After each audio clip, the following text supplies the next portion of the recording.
crazy. Ooh, you give me peace of mind. Ooh, let me tell you why. You make it easy, say, to take it easy, say, feel so easy, say, easy to love. You make it easy, say, to take it easy, say, feel so easy, say, easy to love. I never thought that I would give it to you, but now I don't think it's the time, I won't do it. I think it's cause the way you talk to me, know how to say it without making me feel little. You're gracious even when you pop off on me. When you get done, I got a little something to drop off. WIFTBPM. Uh-oh, what's in it for the black people? You are listening to the most dangerous show. This is What's in It for the Black People Radio. Mays Jackson. Mays Jackson, the most vociferous advocate for black people in the world. For Ruthie Moore, for Ty Stroger, I am the host of the Mays Day. For the black, you tell him Mays said, Mayor Lightfoot, man, we ain't accepting that. We ain't accepting that. Let's go. Yeah.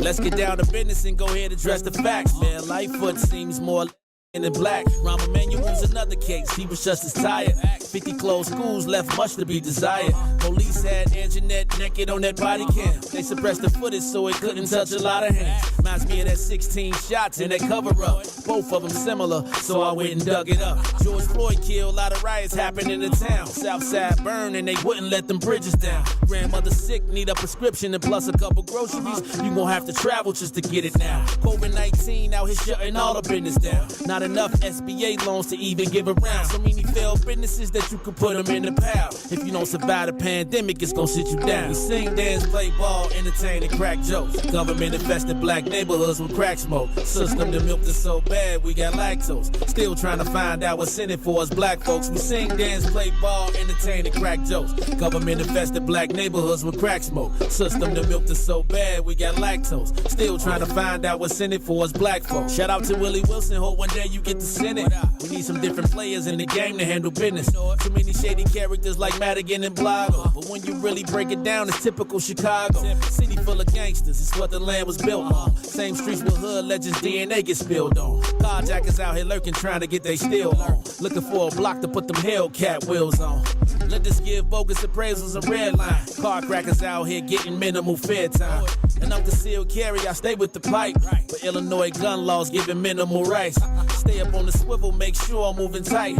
Check all of my mirrors when I pull up to the light. Pick my homie up from out of town, man, he caught a flight. He was hella nervous, told him, shorty, this a way of life. We sing, dance, play ball, entertain, and crack jokes. Government infested black neighborhoods with crack smoke. System that milked us so bad, we got lactose. Still trying to find out what's in it for us black folks. We sing, dance, play ball, entertain, and crack jokes. Government infested black neighborhoods with crack smoke. System that milked us so bad, we got lactose. Still trying to find out what's in it for us black folks.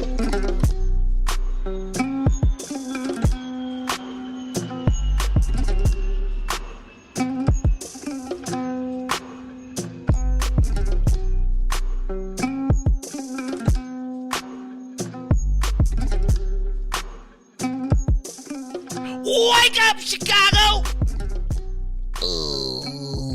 Wake up, world. Well, that's the beginning, folks. People, whatever you call yourself in these days. People stop running up on me like that, too. You know, people be coming up to me like, Mace, is Riis really a maniac Latin disciple? I'd be like, yeah. They'd be like, what? I said he went to Prasa, dog. We lucky he didn't join the Polish mob, right? Because they had their own thing. You know, Riis would have been outside with a flannel shirt, cigarettes rolled up in his T-shirt. I could have been with my man Polish Dan. You remember Polish Dan? Oh yeah, I love Polish Dan. It's funny, Polish Dan. So Polish Dan just got sworn in recently. You know, he is now a member of the board of MWRD board. I saw Polish Dan actually at Kerry's election. He voted for her. Oh yeah. She won unanimously. That's why I used to see him at too. When I used to be with. No, when you be on the road. See, just think about this. It was about a year ago this time, Reese. Everybody was on the road. We was on the trail doing our thing. Time really, really, really flies. All right, y'all. It's the Maze Jackson Show. I'm your host, Maze Jackson, right here on this Thursday. Man, Reese, what is this, 2 weeks in? 12 days. I mean, we 2 weeks into the new year. That means instead of 52 weeks, it's 50 left. Because once you get to Thursday, man, it's a slippery slide. People be faking on, people be faking on Fridays. It's like fake on Fridays. Unless you got to do some work, you know what I'm saying? But look, y'all, it is the Maze Jackson Show. I'm your host, Maze Jackson. Got my man, DJ Riis the Ruler on the ones and twos. DJ Riis the Ruler is double duty starting for you today. What's going on, DJ Riis the Ruler? How you feeling? That's about the best. You already know the rest, man. Yeah, I'm already. I usually can smell when you got to work. Because you put your smoke clothes on. Yeah, well, you know it's Thursday, so you know they fresh out the washing machine. Okay. Tomorrow, I'm gonna smell like a slab of ribs. A slab of ribs. All right, do y'all need to one of these one y'all need to do like once a month a smoked like a duck. Do like throw something else on the grill that people ain't ready for. And be like, give me a smoked. We doing ducks this month. We doing smoked turkeys this month. We doing, throw a little color into it. Anyway, y'all, it is the Maze Jackson Show. That's my man DJ Riis the Ruler on the ones and twos. So he is feeling good. He say he blessed by the best. You already know the rest. I think the Lord got a blessing on us, so I ain't even gonna trip. Let's do this, Reese. We might as well go ahead and get the soul plane up to 60,000 feet. We are up and away on this Thursday, January 12th. 12th. Is it 12th or 12th? 12th. 12th. 12th. 12th. 12th. I feel like you adding that. It has to be to get all the syllables. TWELFT. One syllable. That's 12. 12 is one syllable. 12. 12th. It's not 12. I'm talking about the 12th of the month. It's the 12th of the month, right. Like the 15th, the 12th. 12th, I think it's still one syllable. It's 12th. I think you put two syllables. All right, linguist, find out. Is there a TH in 12th? It is a TH, but I just said 12th. But I don't think it's 12th. I think it's just 12th is one. 12th. Yeah, right. So one syllable. 12th. Yeah. I just want to make sure I get all of the syllables pronounced. 12. There's no silent anything in it. The T, the W, the E, the L, the V, the T, and the H. 12. Okay, whatever. Anyway, linguists get us right. If you went, I bet on Bolingbrook all the time though. Anyway, y'all. You see, I got my Fighting Illini hoodie on. Man, Joe. This transfer portal is something else, bro. It's like people just be like, you know what? I think they need to do something with the transfer portal. I think you should be free to go, but I do think you millennials have attitude issues or not. Is it millennials that's playing basketball or is it Generation Z's now? They be like, I quit. I did not score 50 points tonight, coach. You did not let me. You wanted some discipline. I'm going to the transfer portal. And Reese, what is this craziness they talking about trading Justin Fields for Bryce Young? I mean, it's just ideas, And so it's kind of because look. I believe when you be in situations like that, it'd be a lose-lose. So just imagine. The Bears keep Justin Fields and Bryce Young is the next Tom Brady. We will be so mad at the Bears. So I wouldn't. What? If the Bears had the chance to draft the next person that's gonna win 6 rings, and we don't, and we keep Justin Fields and win us none. Not saying there's nothing wrong with Justin Fields. I think he's a great player. I think that he's gonna be record breaking next year. Like I think next year he's gonna, be one of the top 10 quarterbacks for sure. Who, Justin Fields? Yes, right. I think so too. So if you get a top 10 quarterback and you bird in the hand, he's about to be he has no weapons. The dude, if he wanted to have the rushing record, he could have got the rushing record last week. And then it's like you got literally a Michael Vick, right, in your presence, right? You got like the dude he would have beat Lamar Jackson. He would have beat everybody. I don't think you do that, man. I think you stick with your man. Right, like Riis. It's always the shiny dude that come through. He'd be like, man, I'm the hot new joint. I mean, it's strategic. I can see, like he's trying to say, if I think they're driving the price up. That's all. But if Bryce Young is he good? If you believe that he can be as good or a bit better than Justin Fields, then you make the move. And you have no tools. That's what you do. Jag everything. No, because no tools. When you trade Justin Fields, someone has to. Oh, right. Somebody got to give you first pick and a third round pick. That's the minimum. So you'll still have another first round draft pick again. So now you got the first this year, and then you have then if it's either this year or two next first year, two this year. Two, you know what I'm saying? Exactly, or this year, next year, something like that. And then you get 2/3.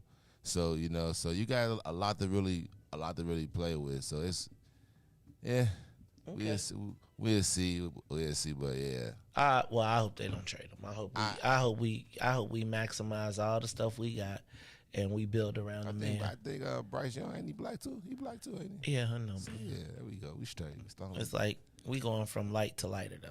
That's all right. You know what I'm saying? Hey. It's like, yeah. Hey, that's what I be getting. Hey, look, you know what I be hate? What? When they be talking about the NFL coaches of color, and they be talking. Have you seen who they be talking about? I've been warning y'all about this. I don't mean no harm. You trying to get us some letter. But I mean, it is coaches of color. Remember what I told you? Is, but it's just it's only really two that really has color when they bring up. They be bringing up the coaches like Ron Rivera. Like I get it, like the dude, the coach from Miami Dolphins. Like we got the dig running disclaimer anyway, so it's all good. I'll just be coaches of color. Hey man. And then it'd be the only two that I actually see that got a little, melanin in them. Hue. And they got right. And that'd be the Steelers, Mike Tomlin. Yeah, and then the new coach that coach Tom Brady. Oh, Ty Bowles. Yeah. You know what I like? What I like about the Steelers, they did the Rooney Rule, but Mike Tomlin ain't never had a losing record with them, right? And it's like, I swear to God, he looked like Omar Epps though. I mean, I'd be like, he is like Omar Epps, but Mike Tomlin, man. Well, anyway, when they get a brothers a chance to do their thing with the peoples, right, it'd be all good. And he even got stuck with Mitch Trubisky this year, and he still. See, man, Chicago. Look, think about this. They should bring Lovey back too as a consultant or something, man, just for getting them the first pick, man. I would love to see Lovey back over here running our defense. Ooh. Not saying that he's incapable of being that. Nah, he don't need to be the head coach. He don't need to be the head coach. See, Riis. You see, I got my Illinois on. You see this? We fired him 10-6 though. Riis, I know, but you see this right here? Yeah. This say Illinois. And after what he did at Illinois, like nothing. I just, anyway, it's all good. It's all good, man. I know we got stuck on the Bears. I know people gonna be like, I don't want to talk about the Bears, but I just couldn't help it. I had the orange and blue on, even though I'm talking about Illinois too. All right, y'all. Riis. Did you see your girl, the mayor? You see what she did last night, or what her team did? No, what her team did last night? Her team sent an email to the teachers, okay, asking them to recruit their students to volunteer on her campaign. That's smart. She sent it to their work email addresses from her campaign. That's illegal. That's like unethical, right? You're not supposed. Unethical. Yeah. So it's funny. All right. I guess when you put it like that, I thought she meant like it was an email, like a teacher's email or something? No, she sent her campaign sent an email like, "Hey teachers, tell your students if they volunteer on the Lightfoot campaign, they can get 12 credit hours. 12 credit hours. I think they really were talking about service learning hours, but we'll talk about it. But so you say it wasn't that unethical? Actually, I get it, but then it's kind of like yeah. I mean, it's the email they reaching out. You know, it's campaign time. Like I don't. Yeah. So the world went abuzz. People called it outrageous. They called it unethical. They called it a throwback to the machine era of politics. And Riis, you're gonna find this interesting, but we're gonna talk about it at 7:00. But I kind of feel sorta. All right. You know how you feel like you understand what they was doing, but like you just can't, like you can't do that. Like it sounds good when you write it, but you know, like how you gonna say, Riis, don't the teachers have a candidate in the race? In Brandon Johnson? So you mean to tell me you gonna imagine you at work? Imagine you got a what's in it for the black people email address, but you go, no, let's back up. You work for the city government. You work for, and your work email address comes in an email that says from the mayor's office, who is your de facto boss, who is the person that has controls your raises and controls all your stuff, and says, look, teacher, I want you to tell all your students that they can get 12 hours if they come volunteer on my campaign. I want you to take this into your classrooms, and I want you to say it to all of the people, all the kids. Now, this your work email, and this like the supreme boss who really ain't supposed to do it.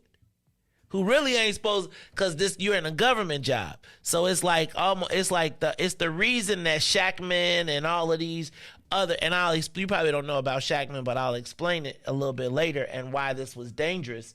But if the boss send you an email and say, I want you to work on the weekend, but I ain't really gonna pay you, but I will give you free lunch. You know I control your raise, right? You coming? You gonna read this to the kids? But you know we like Brandon Johnson. Or we just, like at your work, if your boss sends you an email to your work email. That's the mayor, though. And so you think that the mayor is right for doing it? I don't think, I really don't see anything wrong with it. It has to be a political, like something that I don't understand, but it's the mayor. She's telling teachers to, hey, this is a chance for your students to come. You never know what student, it could change their life or something, to come down there and hang with the mayor now. So I think it's a great opportunity for students to come down there. Can every campaign do that? I mean, no. No, every campaign can't do that. So every campaign that's running for mayor can't send the email. But they probably can't send the email to all the teachers because they probably don't have the information. Ding, ding, ding, ding, ding, ding, ding. It's not what you know, it's who you know. Ding, ding, ding, ding. But that's not the millennial. So you know what? So I can't wait to talk about this at 7:00 because it is going crazy all over the world. But I want to talk about it a little bit because I actually kind of really agree with you, Riis. Now, I think in today's political climate, it's a pure no-no. Now, the other part is it's against the rules to send it directly. They messed up. Like, and I think that you cannot send it as the mayor's campaign directly to the teachers and say, pass this out. And tell all the kids we need. Now, what it really shows is she's desperate. Is it an actual rule or like a? No, it's a rule. Okay. You cannot use your government. You cannot use your influence as a political, as a executive position to get people to do government work for you. It's like it's a whole patronage thing, which is now the way that everybody's throwing it back. But I actually do think that it is a unique opportunity, and it's funny because I actually think the same way. I think of, and we'll talk about it a little bit later, because we'll talk about why it was wrong, why it was wrong on so many levels. Politically, it was just dumb to do. Like, why, Riis, if the Chicago teachers have a candidate in the race, why would you send an email to their work addresses from the mayor's campaign, basically giving them campaign fodder to say, look at the mayor is trying to inundate our kids? I mean, there's so many different responses. Now, I agree that they should be making hay of it because of the perception, but I also do want to present a different perspective, not because I'm in defense of the mayor, but in defense of all of the kids who carried a briefcase to school when they were in high school or grammar school, to all of the people who watched Family Ties and wanted to be Alex P. Keaton. Some of y'all, I might be dating myself. And so why I think the mayor's team made a mistake. Like, what is it? It's like you fumbled a ball. Like, great play, but you fumbled because you didn't take in all of the, or like, I don't know, like illegal man downfield or something. You threw the ball to somebody who wasn't supposed to be able to get the ball. You could have done it, but you did it wrong. And the reason you did it wrong is because you ain't got no relationships. So instead of having relationships, you just try to, and then it's like you ain't got nobody on your team unless they trying to sabotage you. But somebody got to say, yo, we can't do that. And I understand, Riis, your part, like, if you're completely unknowledgeable about the system, then do you, like, for example,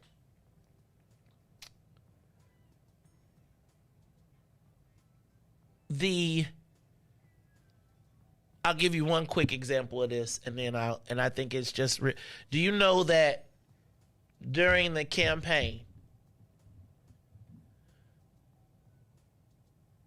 the opposition requested every email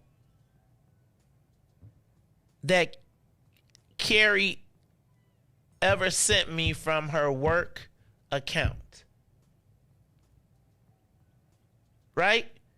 Like, so since the day she got elected to the day that they requested it, they wanted to see every email correspondence between us that went to her government account to decide to see if political influence was being used in the workplace. Because I don't have a say in what she does in the boardroom, just like she don't have a say in what goes on the morning show, Riis, there was only one email. Because everybody in government knows that you have to keep a hard line between politics and government. And what the mayor did was use her government influence to recruit her politics. And we'll talk about why it's such a crazy situation. All right? Let's see what else we got. Riis, remember yesterday? Oh, let's do this. Let's take a quick break. And then after we take a quick break, we'll be back after these messages. It's the Mays Jackson Show. We'll be back. The Mays Jackson Show. We'll be back after this break. Mays Jackson. Tune in to the Mays Jackson Show every day, Monday through Friday from 6 to 9 a.m., where you can catch us on YouTube, Twitter, Twitch, and Facebook Live. Plus, from 6:30 to 8, you can get us on WBGX 1570 a.m. That's right, it's the Mays Jackson Show, where every single day we ask the question, what's in it for the black people? And if you don't like it, you can still tell them. Mays said, we out of here. Peace. Do you want to send your child to the best fit private school but don't have the financial resources? Apply for the Illinois Tax Credit Scholarship Program. It has provided over 37,000 scholarships worth $300 million. The application opens online Wednesday, January 18th at 6:30 p.m. and submissions begin at 7 p.m. Scholarships are first come, first served for families who qualify, so apply as soon as possible. For more information, call 1-800-616-7606 or visit www.empowerillinois.org. Empowering families, empower communities, empower Illinois. And now, traffic and weather. Yo, who said devotion have to be sad? Yo, check this out. The Lord is my shepherd, I want. He's making me to lie down in green pastures. He leading me beside the still waters. He restored my soul. God's gonna turn it around. Come all the way with me. Good morning. What's in it for the Black People Media family? The time is now 6:40 a.m. I'm Riis with your Chicagoland area sports, traffic, and weather update. As we head over to sports, the Bulls had to take a tough loss last night as they lose 100-97 against the Washington Wizards. Let's head over to traffic now, over to the Kennedy. Overhead to the Loop will be 24 minutes. Outbound to O'Hare will be 18 on the Edens. Inbound from Deerfield to the Exchange and back will be 28 minutes, while the Eisenhower is 39 minutes. Thorndale to the Loop, 27 minutes to Thorndale. On the Stevenson from I-355 to the Dan Ryan will be 39 minutes. Outbound will be 30. The Bishop Ford, I-80 to the Dan Ryan will be 39 minutes. 36 minutes to I-80, while the Dan Ryan is 17 minutes to the Loop, 12 minutes to 95th. On DuSable Drive, north and south, in all directions are locked in at 8 minutes. Today's weather, it is currently 38 and cloudy. Today will be a high of 44 with a low of 34. I'm Riis the Ruler. Happy Thursday. It's the Mays Jackson Show. They got 70, they got the, oh, got to the green, from the green, back to glory. Oh, yeah. Oh, yeah. Oh, yeah. Come all the way with me. Don't leave me now. Come all the way with me.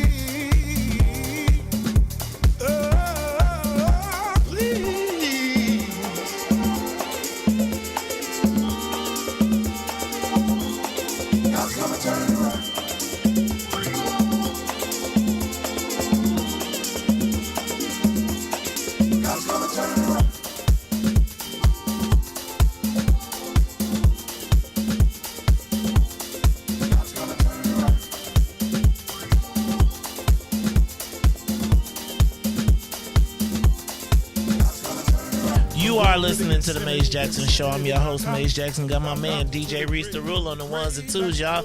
Yeah, man, it is. Shout out to everybody who got inaugurated yesterday. Shout out to all the members of the Illinois House of Representatives. Shout out to Speaker Welch. Shout out to all of the members of the Illinois Legislative Black Caucus that got their wing, got reelected, resworn in, recommitted, rededicated. Shout out to, so I want to send a big shout out to Cyril Nichols, Big Hopes and Big Aspirations representative. Shout out to State Senator Willie Preston. You know, on his paperwork, it said reserved for Willie Preston. You know, when you just say, I was like, it's going to be William Preston. It was Willie Preston. Shout out to his whole family that was down there yesterday, man. I'm super proud of all of them. Welcome him to the Senate, and hopefully it's a lot going on, man. So we got big hopes, big dreams, big aspirations, and do not forget to ask the question, what's in it for the black people? And, man, it's okay to be for your people. Be for your district, but be for your people. All right, Riis. Remember yesterday I was telling you about traffic? And I was telling you about how Chicago was number one in traffic congestion. I didn't have all the numbers yesterday, but I got them now. And this is how they did it. They did it by how much time the average Chicagoan spends in the car. Okay? Riis, the average Chicagoan spends, how many hours would you think the average Chicagoan spends in a car in a year? Average. About 1,000. No. I mean, it's 155. 155 hours a year in the car, right? The average person in Chicago spends about 155. See, Okay, 155. Who you think's next closest? What city? So that's high? That's the highest. It gotta be Atlanta. Nope. Next. LA. Nope. Boston. The average Bostonian spends 134 hours in the car every year. Who you think's next? New York. I'm gonna take a guess. New York. There you go. They can't drive nowhere. 117 hours a year They can't drive in the car. that. Then Los Angeles, which 94. Now check this out though, Reese. They said that now that the James burn is finished, that's gonna cut Chicago in half. So we'll be at less than what's 157, what's 155, 77. Yeah, I ain't gonna lie though, man. I can get out south a little quicker that line. But you know what made me mad is when people still don't know how to get over it. Well, they learning, Reese. You gotta relearn, Reese. Reese, you gotta learn, dog. Looking like, can I get over that? Reese. Is it safe? It's Reese. I be like Come that. on over the Like water. Reese, It's that warm. whole third one, man, it'd be like people be still trying to make the jam at the end instead of just flowing on up. But you got the benefit, you know what? You got the benefit of doing it in the morning. Right? So you get to see it all laid out. If you driving in it, it's crazy because if you look at it when you get there, everybody is still trying to fight where it's a whole third lane that you can get over. But Reese, you can get out south a lot faster. Can about time. 100. So once people learn how to get that way and learn they ain't got to be merging and trying to squeeze in at the end, Reese. Hey, man, it might work out. Now, if they could get that bad boy, if they could move them bridges on Harlem and Austin to the other side, right? So because Harlem and Austin off of 290, right? How exit is in the middle. If you could get them to the sides, so you exit like that instead of in the middle. That's not the issue. Yeah, it is. The issue is you lose a lane. That is the issue. The other issue is people are instinctually always they about trying to getting get off off the on the right. And so if you got new people who are always driving, they always messing up the flow trying to get back over to the left. And the worst part of it is, Reese, is like if you coming in on Austin and it will back all the way back up past Jackson. Like when you're trying to get on the expressway, right? Because it's 2 lanes, and you got to turn that turn lane to get. Look, man. Talking about going west. Going west. Yeah. And going south, though, because you got to get in on the middle. Nah. See, I really just think that because, that's where I go home at. So I just think it's because we lose a lane. So you go from having 4 lanes all of a sudden to 3, and I think that's a big gap right there. Well, I just don't want them to take 25 years to do it. And the Hillside Strangler, they still ain't never fixed that. I hate when you come around the curve like off of 88 and you be zipping and it be like, damn. Anyway, y'all, so just think the James Burn, they saying is going to cut our commute time in half. So those of us that live out west, we going to be out south a lot quicker, man. We'll be there to see you. Oh, Reese, you know what I didn't say? I didn't say what's up to everybody from WBGX 1570 AM. Let me say good morning to everybody from WBGX 1570 AM. You can catch us every day, 6:30 to 8 a.m. On 1570 AM. Or you can check us out, like Sister Zakia, on the TuneIn app. Just go to your app store and download TuneIn and go to WBGX Big Gospel Express. Now, if you are one of our sinners or an early rising saint, you can join us every day at 6 o'clock and stay with us until 9 on Facebook, YouTube, Twitter, and Twitch. That's right. Facebook, YouTube, Twitter, and Twitch on the 12th of January. It is the Maze Jackson Show. Yes, Tiger, I had to give it all. You got to. Right? They be all in your business. But that's why I always say the mayor be getting, she be saying all the stuff in her emails and in her inboxes, and then they put it all in the newspaper. So it's something we'll talk about a little bit later. All right, Reese, I did not report that Roberto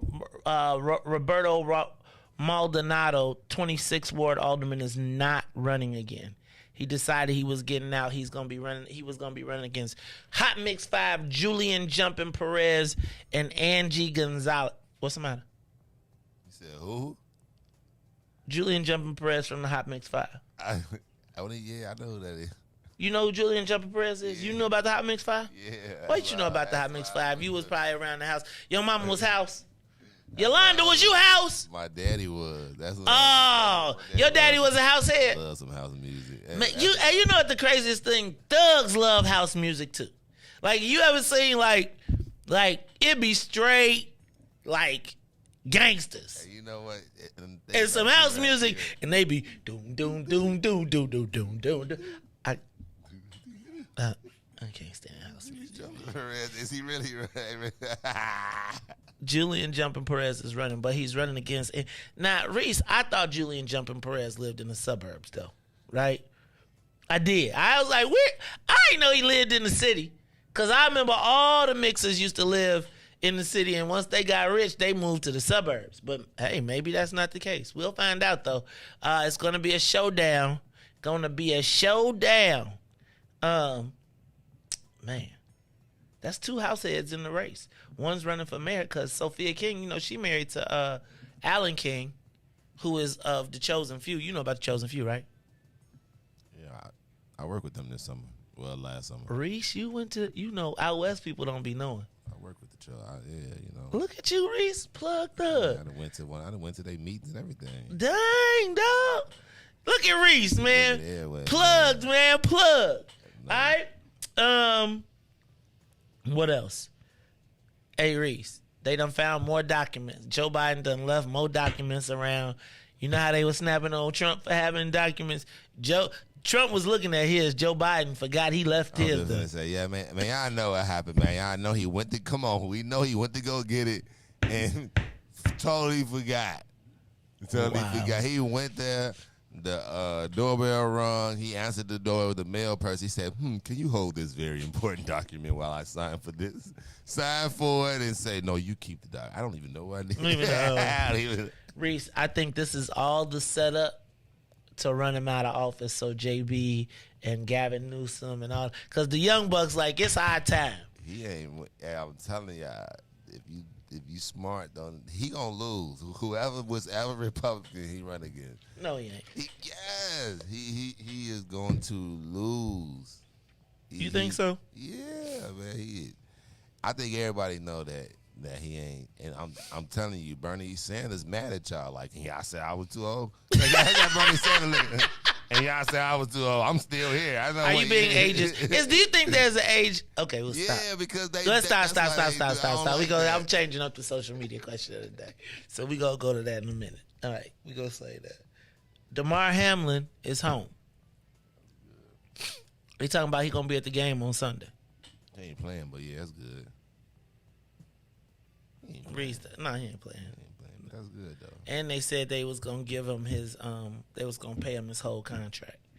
They was gonna do something like that. Riis, I think that's really shady though, actually. Why? Unless they give him like a long-term job, because here's the deal. Okay. You realize that the NFL players' contracts are not guaranteed, right? So you could be hurt like that. And they really had the option, if there would not have been as much attention, they really could have had the option to not pay him. Now, we knew they were going to pay him. But I do believe that the conversation about guaranteeing the players' salaries was on the table. It was being discussed. It was being bantered about. And were his situation worse, right? It would have presented the case and made it front page all the time that these players put their lives on the line literally to play the game, right? By him now being the NFL cheerleader, right? Riis, they had the cameras in his room right? They put his number on the field everywhere. People had NFL marketed this whole thing, and now it's more of a miracle than a tragedy, right? Gotta love how they spend it. Right? You should be working for him. Now check it out. Just bear with me now. So now they get rewarded. So what would have and potentially could have been a multi-billion-dollar win for players, just bear with me. I'm super grateful that the brother is all good. Like 100%. I'm not wishing that, but what then now happens is they get rewarded for the $3.6 million. Cause you see how how they guaranteed him his salary, and now all the rest of that is now silenced. And I'm just saying that I now believe that just like now it costs a lot more money, but these dudes are making billions, and when you talk about that, their salary should be guaranteed. Like their salary should be guaranteed. No. Go ahead.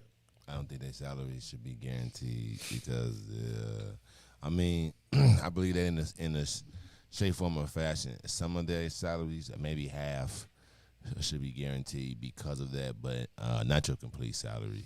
So if you get injured, life-ending injury, playing a game that says that you have $100 million contract that, like, and they guaranteeing the white boy quarterbacks, right? They guaranteeing them coming in the league. But I'm just saying, I just believe that the league, now either that or they got some sort of $1 million. If you can't play no more because you got, what's my man who got his leg destroyed? They got the TV commercial on and it's like gross looking at his leg. McGee or something like that. No, he was the white you talking about not Willis McGahee, the quarterback. I remember that too. But the quarterback, he played for Washington. Remember, and his leg got broke, and then he came back for 1 year, but everybody was scared to hit him. Anyway. Oh, I know you're talking about. You're talking about RD3. No, Washington, RD3. But he's a white guy. Anyway, he's got a TV commercial out right now where they show his leg after the NFL injury, and he came back for 1 year, and it was like everybody was like, it's a miraculous comeback, but he's out of the league now, and yeah, it's like he in a TV commercial, but my thing is, why can't the NFL guarantee these boys' salaries? They ain't paying them like. So I believe that if you're gonna do that, then I believe they should have a medical clause in there. Not Theismann either. It was just recent. Just recent. I'm trying to think about it. Don't worry about it. We can keep going. But I just think that it should be maybe a medical clause in there or something like that. But I don't believe that you should guarantee them. Because it is a risk. You do understand that, stuff like that. So you actually choose that. So now I'm supposed to pay you for your choice. I get exactly what you're saying, but you understand what this game is. Is this the people that play why money ain't free?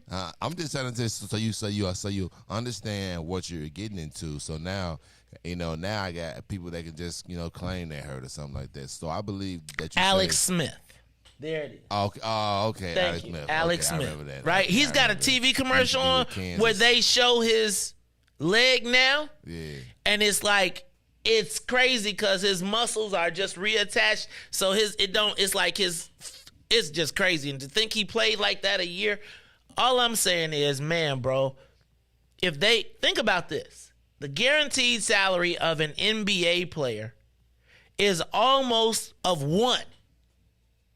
In some cases, like LeBron's NBA guaranteed salary is probably 2 teams' guaranteed salary for the year. He's playing 82 games. They play 16. Riis, they crash into each other. They play a collision sport. Okay, I'm not tripping. I'm saying the NFL should guarantee the salaries. This changed the dynamic of it. And all I'm saying is now him going to the game, they're going to show him it's going to be a triumphant moment. And the NFL is going to be like, we won again. We turned this triumph into a tragedy. And somebody going to be buying his gear after that too. You a businessman. You signed me. You said, Riis, you're the best wide receiver I got. I'm going to pay you $300 million. I'm making record breaking. I'm making $300 million. I'm in my first year, first game I play for you. I'm injured, life ending. you want me to get the whole $300 million? No, I don't. I wouldn't sign you for $300 million. But let's say 20. Saying, let's just say 20. I'm just saying, but you do realize that. Do you do realize that $100 Do you do realize that I'm not paying? I'm going to have an insurance policy on every, and I am going to make $1 billion a multi-billion dollars a year. But man, now, I lay my life on the line for you. Come on, man. I'm saying that, Reese. If you got on the, I'm saying that there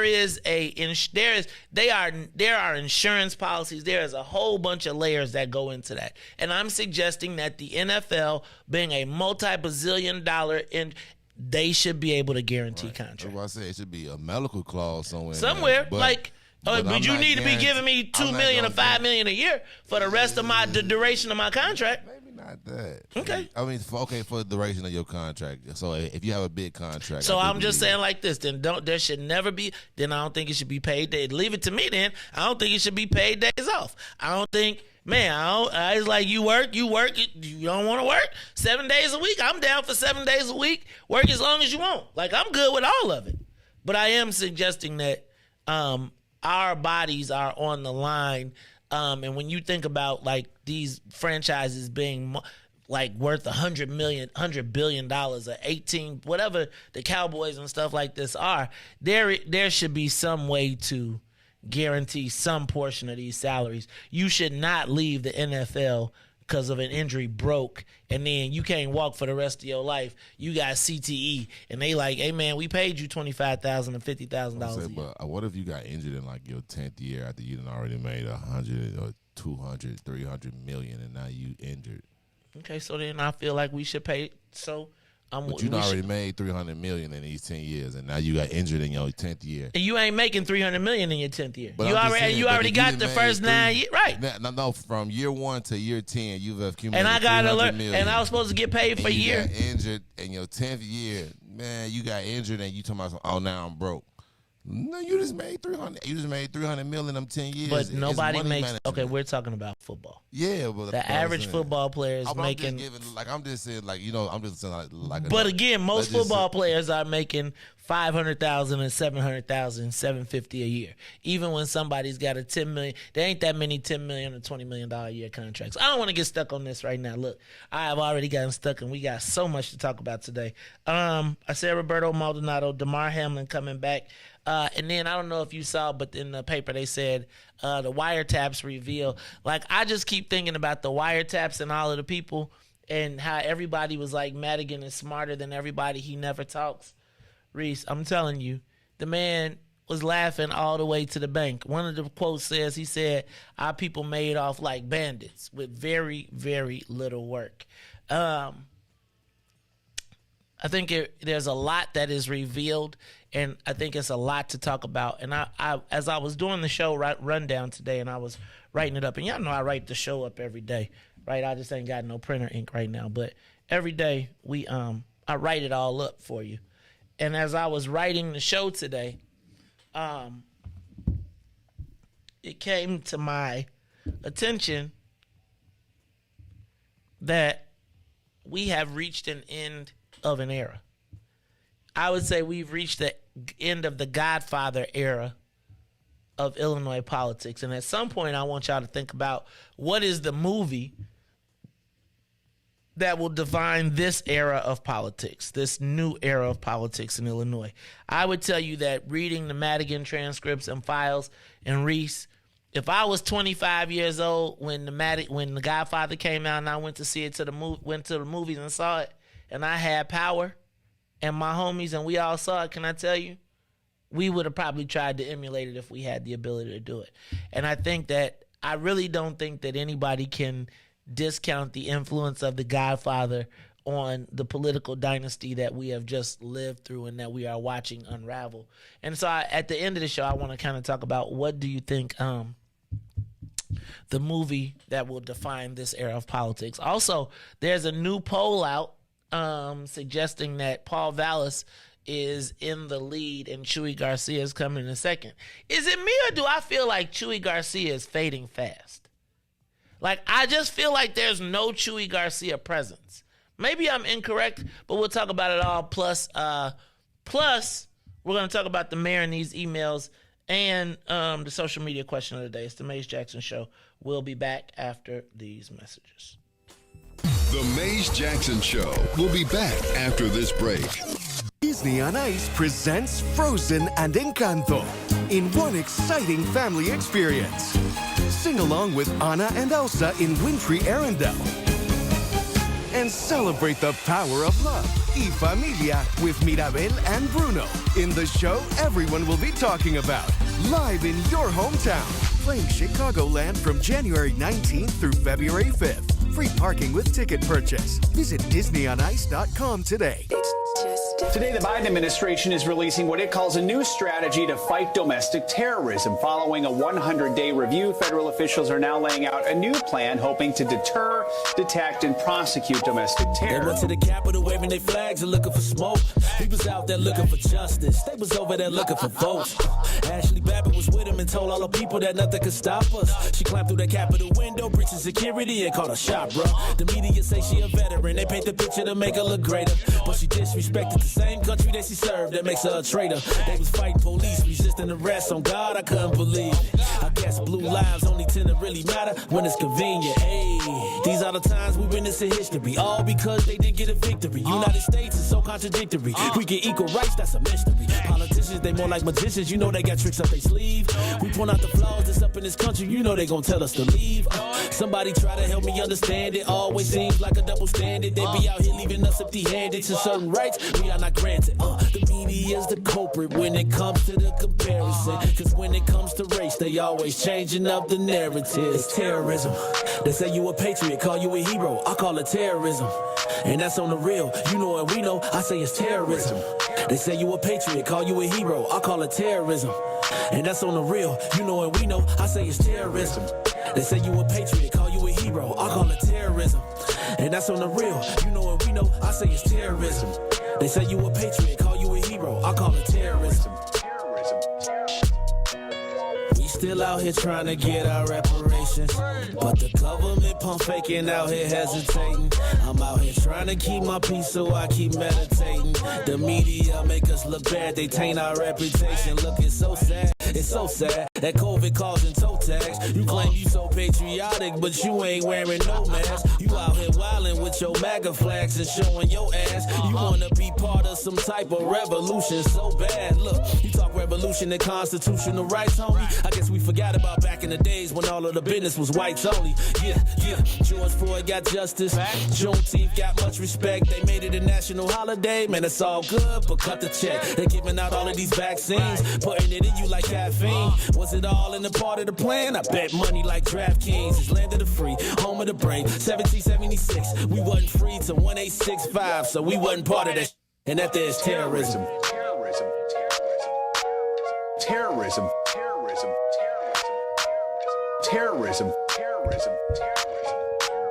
Terrorism.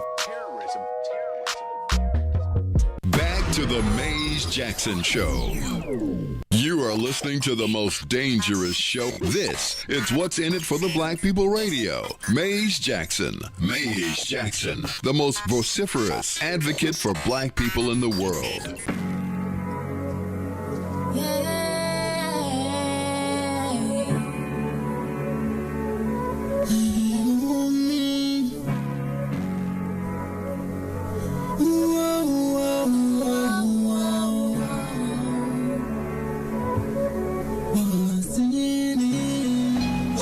For the black people, cause economically we are not equal. Waking up to lies, can't doze no more. I told y'all, yeah, this a dangerous show. Don't go to church if you ain't trying to help us. Don't even try to be around and can't protect us.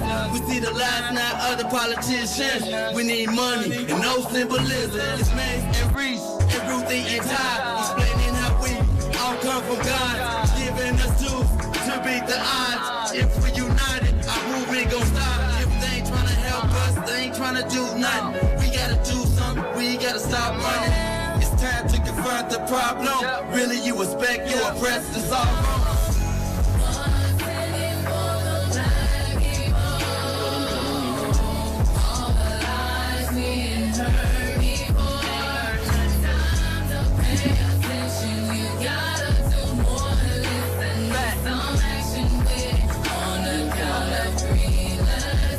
Wake up, Chicago!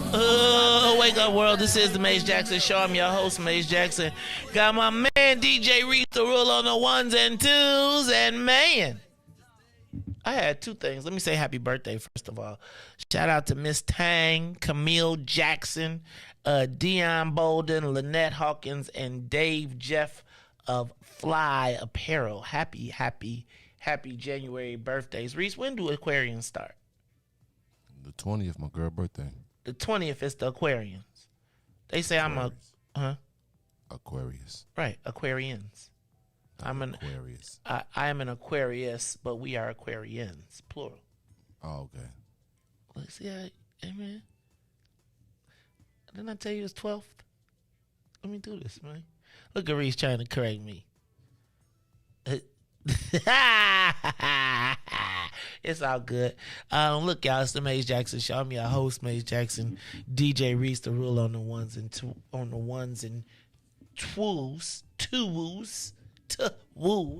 twos. Doing our thing. We said happy birthday to everybody. Riis, I got a couple social media questions that I got. So there's two of them. One, I really want to go back. So we was just talking about Joe Biden. And Joe Biden has left some papers. For the second time this week, it's been reported that Joe Biden has left classified documents or have been found at other locations. Now, what I think happened, Riis, is somewhere in the space they started to say, look, man, we done snapped off on Donald Trump. Let's try and let's just check back up on old Joe. Right? And as they check up on old Joe, they be like, Joe, now remember the last 20 places you lived, and I want you to tell us what you got. And I think basically Joe Biden, I think this isn't going to be the last time they turn in some more Joe Biden documents. But Riis, I do wonder, sometimes when I look at Joe Biden, is he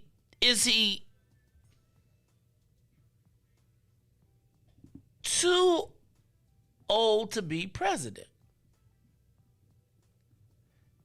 And is there sort of like an ideal age for the presidency?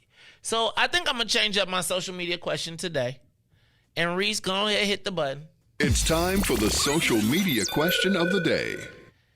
Is there an age that you're too old that...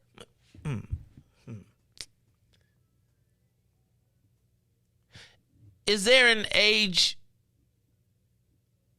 when you might be less effective as a politician?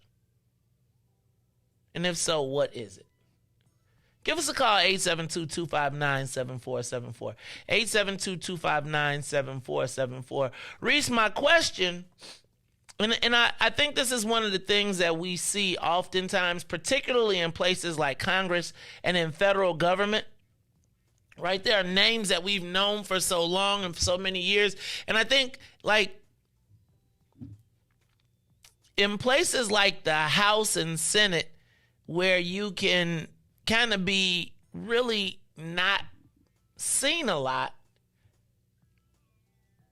I think there's less of a concern about age.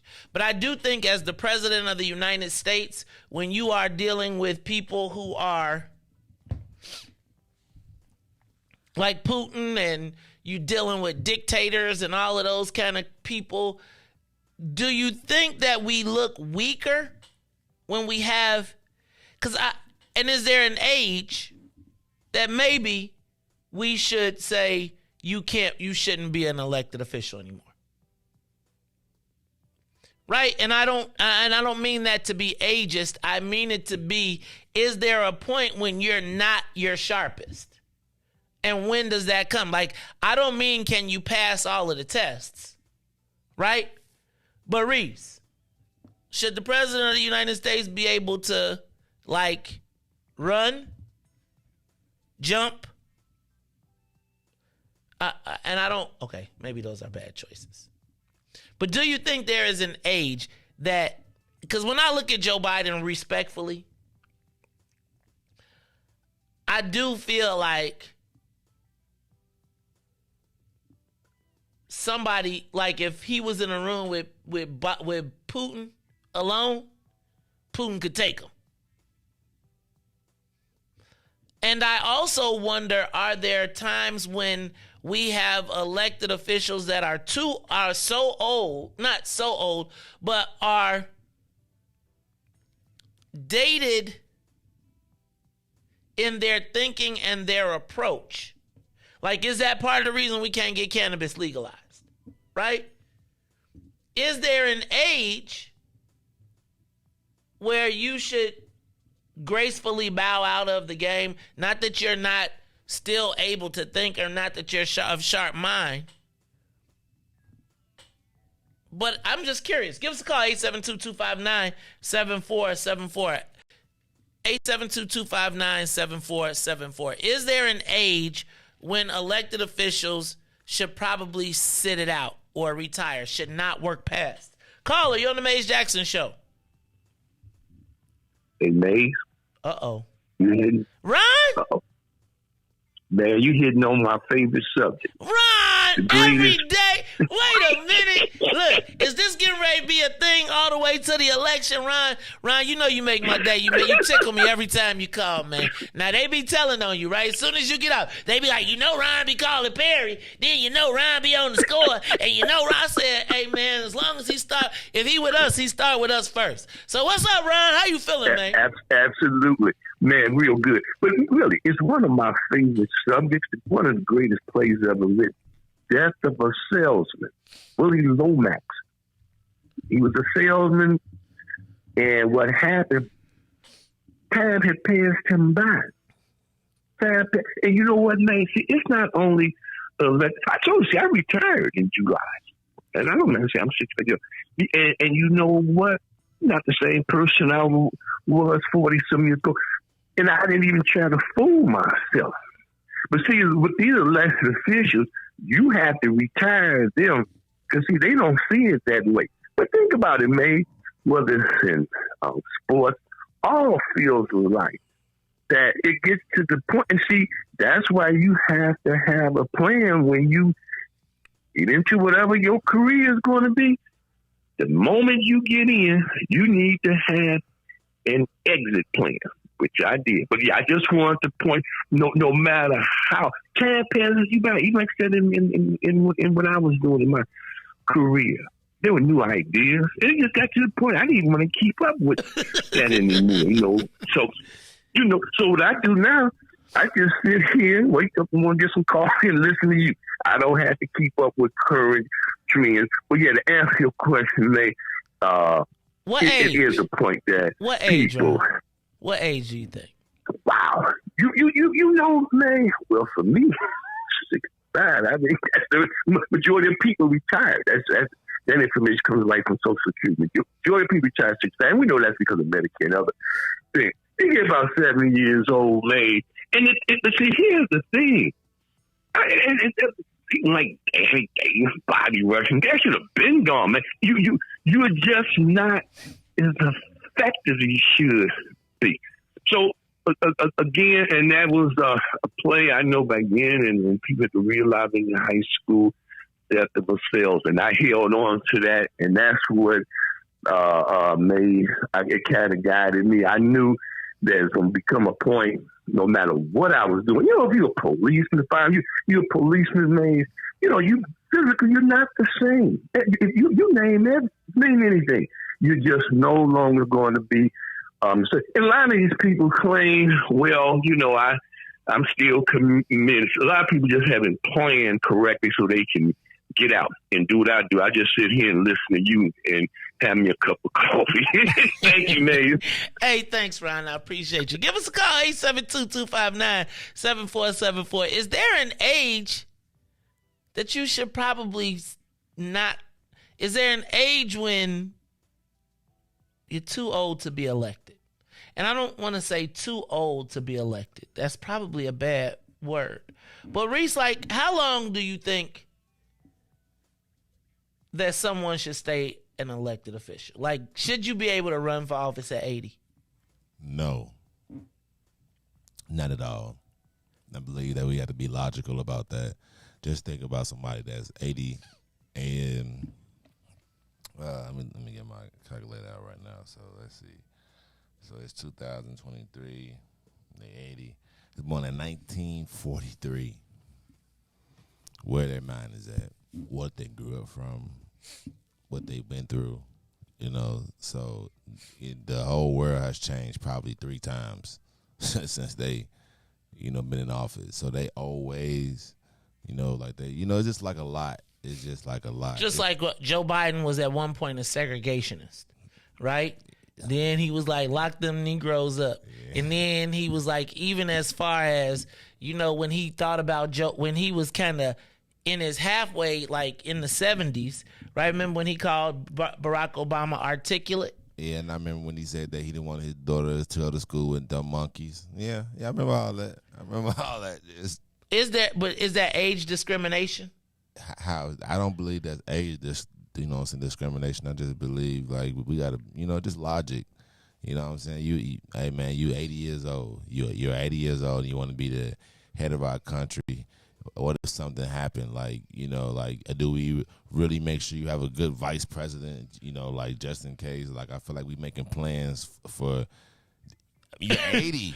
I mean, that when you get done, and what's the average life expectancy of? You know what I'm saying? Like 70 or something. Like so, So what about if you don't run until past the average life expectancy of the country?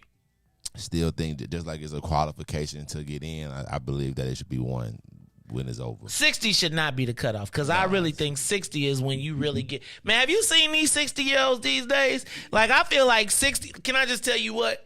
Like, I feel like I don't feel like 40s. Like, I feel like I'm just now like getting to a space where I can see the world for real, right? Not just in myopic space, but I do feel like there's like a tipping point, right? Like, so I would say maybe like 75 is the point when maybe you should stop. I say about 70. Huh? Say about 70. After that. 75. Okay, so you say, I don't think we that far away. Yeah, about 70. 75, yeah. But, you're supposed to get, Should you have to do like 20 chin-ups? Should you like to be able to do something? I do believe that you should pass like a physical and coherent check. You know what I'm saying? Like, I believe that you should make sure that you're all the way there. I do believe that if you're that old, it's just too old, man. It's just too old, man. You know how your mind get forgetful at a certain age. Like you. Hey man, my cousin be forgetful all the time. You want somebody to run your country at their best. They are responsible for the lives of people that live in 50 states. What age do you think people are at their best? Probably at their best. I'm talking about best mentally and prepared to deal with all type of everything. Best mentally. For sure, 40 and up. At minimum, 40 and up. I want to say about 45 and up. I would say 40 is when you start to get clarity. 50 is like, I'm like, whoa. Like, okay. And then I think about 55, I'm going to probably be like, that's cool. Right. That's cool. You're not finna get my pressure up, right? I'm all right. Yeah, that's what I'm saying. So, and that's what you want the person that's leading your country, with the best mind, with the best attitude, So, somebody that's like 70, 80, they just really just come in there to be like you ever had that one person at a job that had been there 40 years, but they really did no work. They just really showed up. You like, this person has been here for 40 years, don't do nothing, but you can't tell them nothing. Nah, well, they did, but they did it for the first 25 years when you wasn't even alive. Then when you get there, they be like, right. Yeah, you be like, boy, I didn't be. You was born what year? Man, listen, man, I was. They got computers that do that now, right? Right. Man, I do my homework, do my stuff by hand, right? Like I'm still doing division. You know you can go hit the. You know you can do that on right, your you know you iPhone. can do that right there. You know you can hit this one button right here and you'll be done with this. Yeah. So do you think? So I don't want to be ageist because I truly believe that you really like I cannot. I bear witness to the fact that as smart as I thought I was. Like at 40, my life just opened up. At 50, I feel like, whoa. I promise you, like by 55, y'all ain't gonna be able to tell me nothing. But like, I think I'll be stress free, if that makes sense, right? Like I won't be reactionary. I will be thoughtful, way more thoughtful, because I feel like I'm thoughtful now. Like, I think I can think a little bit better. Think with your mind more. You start to think more logical. Yep. And not, It's that's like, why I said you should be like 45 and up for sure. You understand decisions and you don't just think off impulse. You think with logic. You be like, okay, let me see. Because I know that if I do this, what's the outcome from this? What's the outcome? Usually somebody, if you like 35, I'm going to do it. And whatever happen, you don't really think about the repercussions of what can actually happen. But when you're like 45 and you start counting, like, listen, I ain't got the time to be, coming back fixing that. So I'm going to go ahead and say I may lose a little bit, but I probably gain a lot more. Like, you start to realize that sometimes, small wins, are better than no wins. And, you start to see stuff. Uh-oh. Look at Riis trying to almost be 40. Caller, you on the Mays Jackson Show. What's up? What's the age, man, when you should tap out? Good morning, family. This Ballhead. What up, Ballhead? How you feeling? Man, blessed. We have to be careful when we start trying to put a stipulation on the ages for different things. I can say because when you get older, you get a little wiser. But I mean, the Secretary of State told my dad before he passed, he was 90 years old, and I said he was supposed to be through driving. They said there's nothing you can do as long as he can pass the test, he's able to drive. So when you start doing that, now you got to think about, what about like you Mr. DJ? Now you a little older than these young ones now. Your music is not the same. So when they say, you just got too old to be out here spinning, what you gonna do? No, you be too old out here spinning. I think that we should be careful about. We should be a little careful about the ageism, and I don't want to be ageism, but I also think that we know that we're not always operating at peak performance after a certain age, and I do wonder, right? Like when I just think about when we think about policy.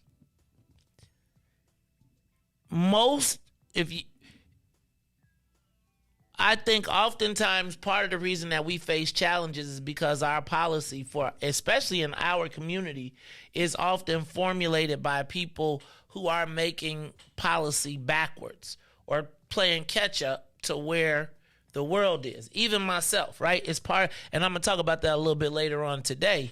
But I do not know that. I'm not saying you don't have the mental capability. I'm saying that the physical and all of the components that go with it. Now, I think even for the instance of like, say, Jesse White, he could do everything, go everywhere, etc. But I do wonder, is there a point when you say, man, that's probably not, you can get elected forever, but are you able to do the best job for the people at that point? Ballhead, you still there? Come on back. Oh, you got rid of him? Okay, I'm sorry, Ballhead. I do think you have to be careful. And I'm not trying to I don't want to create an ageist problem, but I ask to our elders, right? When do you all desire to see new blood flow through our political system? And I'm not just talking about Joe Biden. I'm just talking about in general. Now, Riis, I remember when the kids used to say, get rid of everybody over 40, right? And I used to be like, get rid of everybody over 40. Well, now I'm 50, right? So I can't be in that box. But I also know that there's got to be a point politically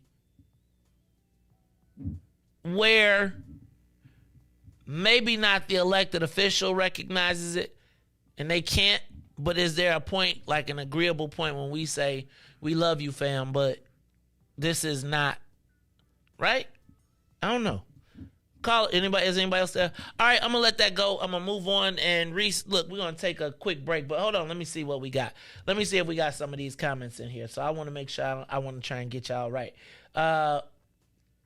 You all talking about any officer? What the initial age is for qualifications, but to say someone is too old for something is age discrimination or being ageist. I'm sorry, I wasn't trying to be ageist. Some individuals retire first, once at 45, and have 2 more lengths of retirement adventures for journey. That's Zaviola Coleman. The world benefiting. Hold on.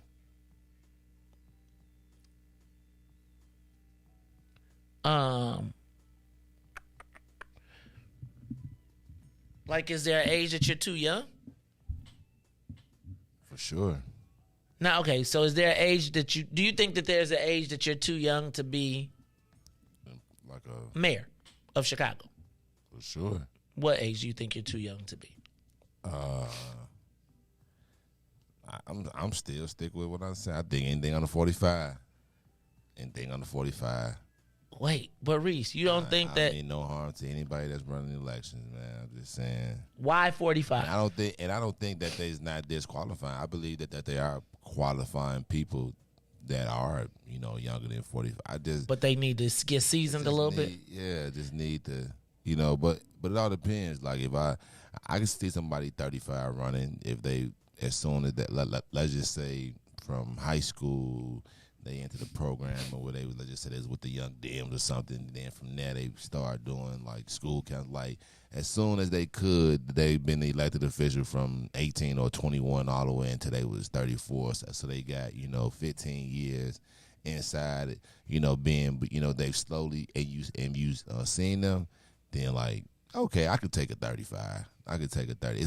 It's risky, but I could take one.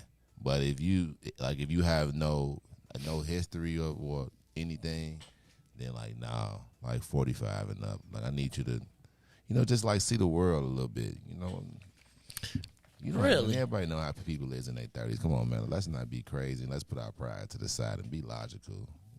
That's it. Riis, you're being ageist. That's fine. You're gonna get a letter. We're gonna get 2 letters today. Blind, so let me ask a question. That's interesting. So, y'all don't think there should be any? Should we have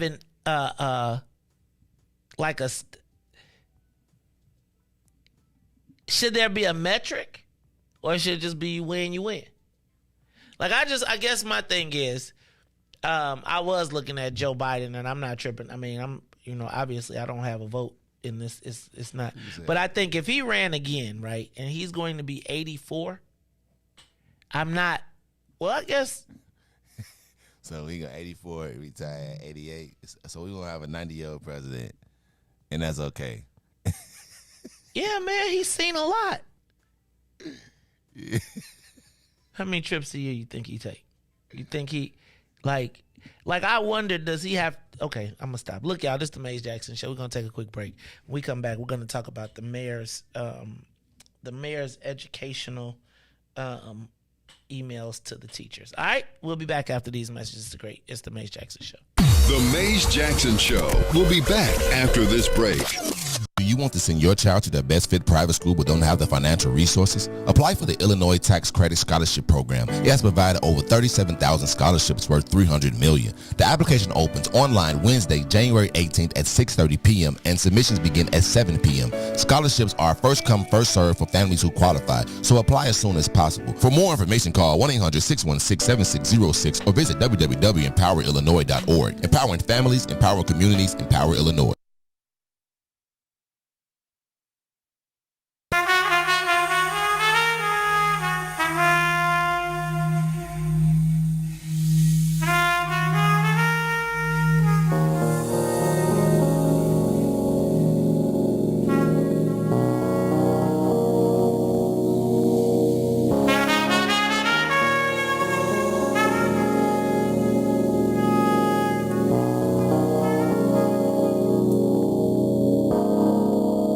Lot of thoughts in my mind, gotta designate what to leave, what to take, and appreciate. A lot of people talk fly, but I levitate.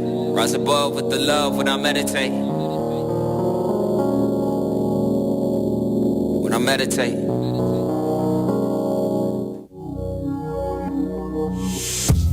I roll with God cause he never late. My sundial in denial of the Ben Franks. On the road, let's travel with a full tank. Revolutionary overture, that's too saint. I mean, that's too son. I mean, that's two saints. Like Peter, Paul, me, and you could be the new saints. Let me paint a new picture on the 16. Woolly haired black man with divine genes. Yeah, I be rapping, but these 16's art. Cathartic, therapeutic, really, who needs charts?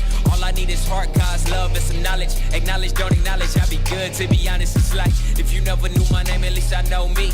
Broken chains on my brain, now I'm set free. At peace in the now, I'm complete. Cause all I ever had to do is just be. Just be.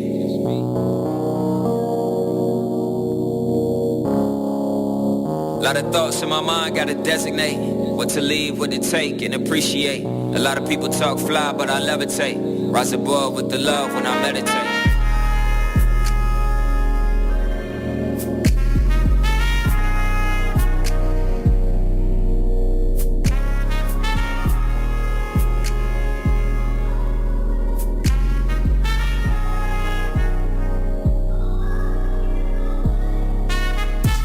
Listening to the Maze Jackson Show. I'm your host, Maze Jackson. Got my man DJ Riis the Ruler on the ones and twos. And DJ Riis the Ruler, I don't know if you saw all of the hullabaloo from yesterday, but Mayor Lori Lightfoot, her campaign yesterday sent an email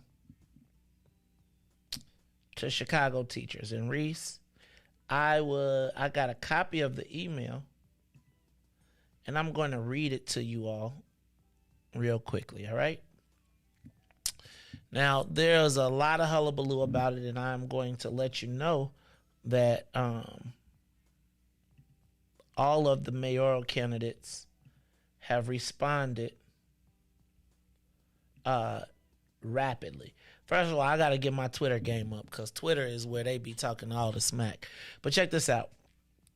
This email is from Megan Crane, and addressed at Megan@lightfootforchicago.com. It was sent January 10th, 2023 at 8:33 a.m. And the subject of the email is Externship Program Opportunity. Hello, my name is Megan Crane, and I work on Mayor Lightfoot's re-election campaign. As the race heats up, we're looking to enrich our office through what we call our externship program. Could you please share the opportunity with your students? I've included more information below. Lightfoot for Chicago is seeking resumes from any volunteer interested in campaign politics and eager to gain experience in the field. The ideal volunteer will be efficient, well-organized, and enthusiastic about joining a dynamic team. A strong commitment to democratic ideals is essential. Folks can apply through this form. Externs are expected to devote 12 hours a week to the campaign. Students are eligible to earn class credits through our volunteer program. Volunteers will join an experienced team of staff and consultants, provide a unique opportunity to learn the field, finance, and communications aspects of a campaign. Volunteer tasks include voter contact, attending events, and more. We are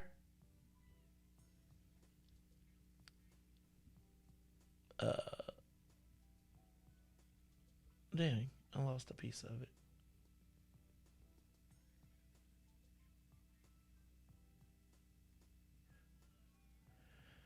Hold on. We are very flexible with student schedules.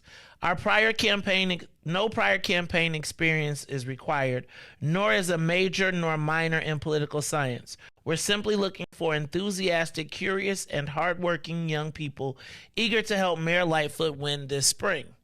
Feel free to email me back with questions or suggestions or call anytime at 224-425-6053. Thanks again so much for your time. Megan. Now, Megan, according to the Sun Times,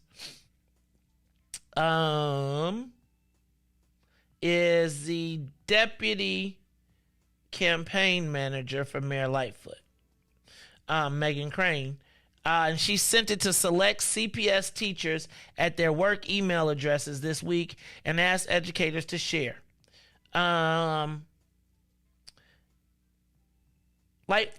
back up. Former City Inspector General Joe Ferguson wrote in a tweet that the solicitation was deeply, deeply problematic. The Chicago Teachers Union called the move a shakedown of its members for campaign support. This is the same mayor who promised to clean up corruption and make good ethics an anchor in her administration. This is exploitive and wrong on so many levels, and one more reason Lori Lightfoot does not deserve a second term as mayor. CTU organizer and Cook County Commissioner Brandon Johnson said it was outrageous, desperate, and downright unethical, accusing the mayor of abusing the power of her office. Mayor Lightfoot has already failed our students. Now she's exploiting young people for political gain. Paul Vallis said the request was terrible and totally unethical. Then the Lightfoot campaign initially defended the practice, saying that the campaign volunteer work was about providing young people with the opportunity to engage with our campaign, learn more about the importance of civic engagement, and participate in the American process. It's a common practice that has been utilized in the city. So they had 3 different statements on it, right? Then they went to, out of an abundance of caution, we will cease contact with CPS employees. And then a third update came out and said, all Lightfoot campaign staff have been reminded that the solid wall must exist between campaign official activities and contacts with any city or sister agency employees, including CPS employees, even through publicly available sources. CPS's employees' email addresses are public information, district spokeswoman Mary Fergus said. But as a rule, the district does not coordinate with any political candidates or campaigns. It has not done so to date and will not be doing so. Just when you think Chicago's storied history of political patronage and machine corruption is breaking down, Lori Lightfoot proves she's keeping it alive, Cam Buckner's campaign said. It was a heavy-handed misuse of power.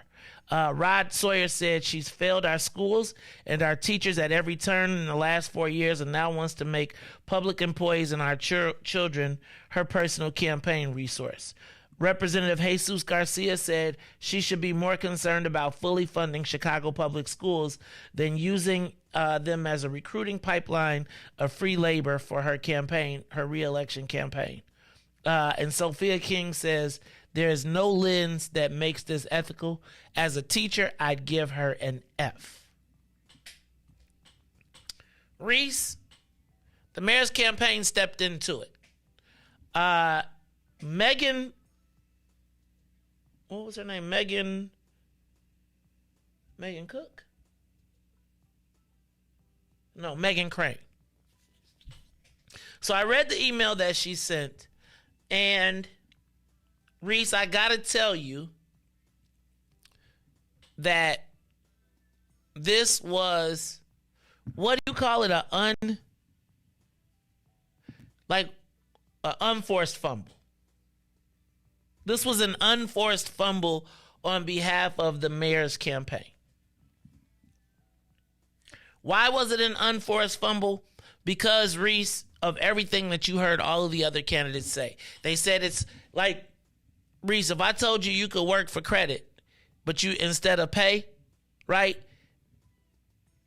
Let me back up. Essentially what they're accusing the mayor of is political patronage. And what Cam Buckner was talking about was the fact that, I don't know if you all have ever heard of Shackman and the Shackman Decree, but the city of Chicago has been under federal monitor Michael Shackman for years because they said that the city was full of patronage, and patronage meaning that you had to do political work to get your job. And so there was years and years of us being under this federal monitor, city, county, and state, where they are now finally throwing Shackman out. And now here it goes that the mayor is apparently trying to use her political position to recruit campaign workers. One, forcing city employees, what would be considered, if it was me and I was spinning it against her, I would say that I felt put under duress by the mayor's campaign staff, who is now telling me that I need to go out and recruit my students to join her campaign. Right? And so it creates an opportunity for, if it was federal, they would call this a violation of the Hatch Act. But basically, Riis, there is an ethics clause that says that you can't use you can't do government work with, you can't mix government and political work. So even though those email addresses were publicly aware, the mayor, who is the boss, who's their de facto boss, right? Because she controls the school superintendent, they control all the people. If you get that, there could be the feeling, if you aren't really, like, if you ain't got a lot of swag, you could feel like you are obligated to go to your students and tell them, hey, we'd like you to join the mayor's campaign.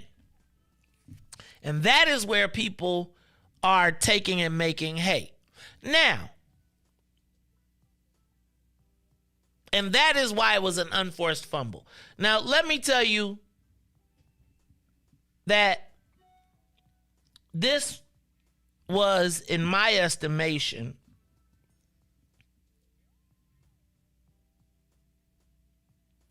an example of inexperienced campaign staff. And I'm not going to defend the mayor, but I am going to suggest, Riis, that the opportunity is exactly what they said. And I'm also going to say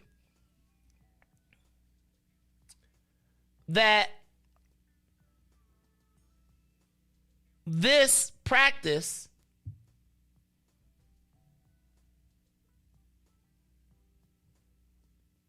is not totally illogical, but they did not follow the right process. They took a shortcut.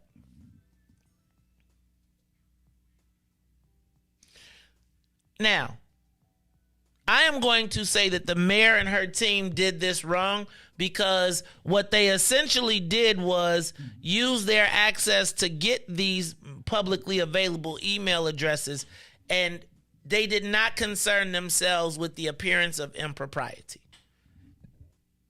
and the law of the city.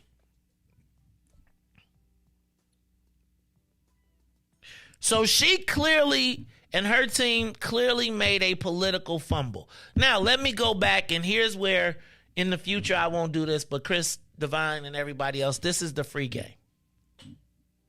What they were essentially trying to do, Riis, was take advantage of the need of high school students who have a need to get service learning hours. You know what service learning hours are?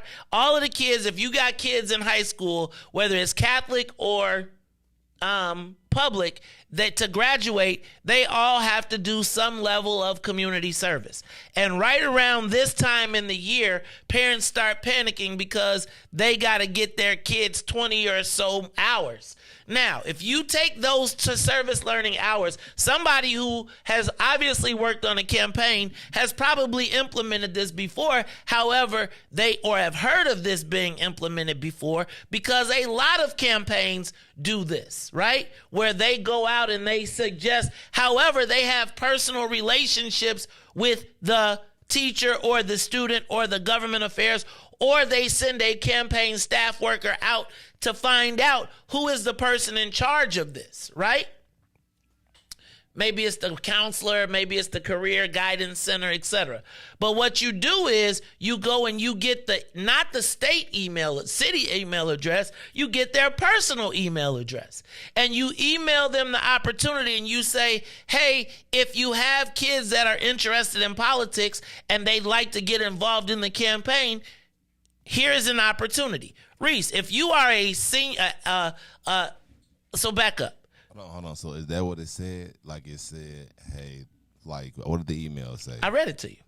So it was more. So it didn't say to tell your kids. It was just saying there's an opportunity, right? Share this with so it's Riis. If I say to you as the boss, I really would like for you to read this. Okay. Right? In a different world, you'd be like, I better read this. No, you'll be like, man, nobody worry about what this may say.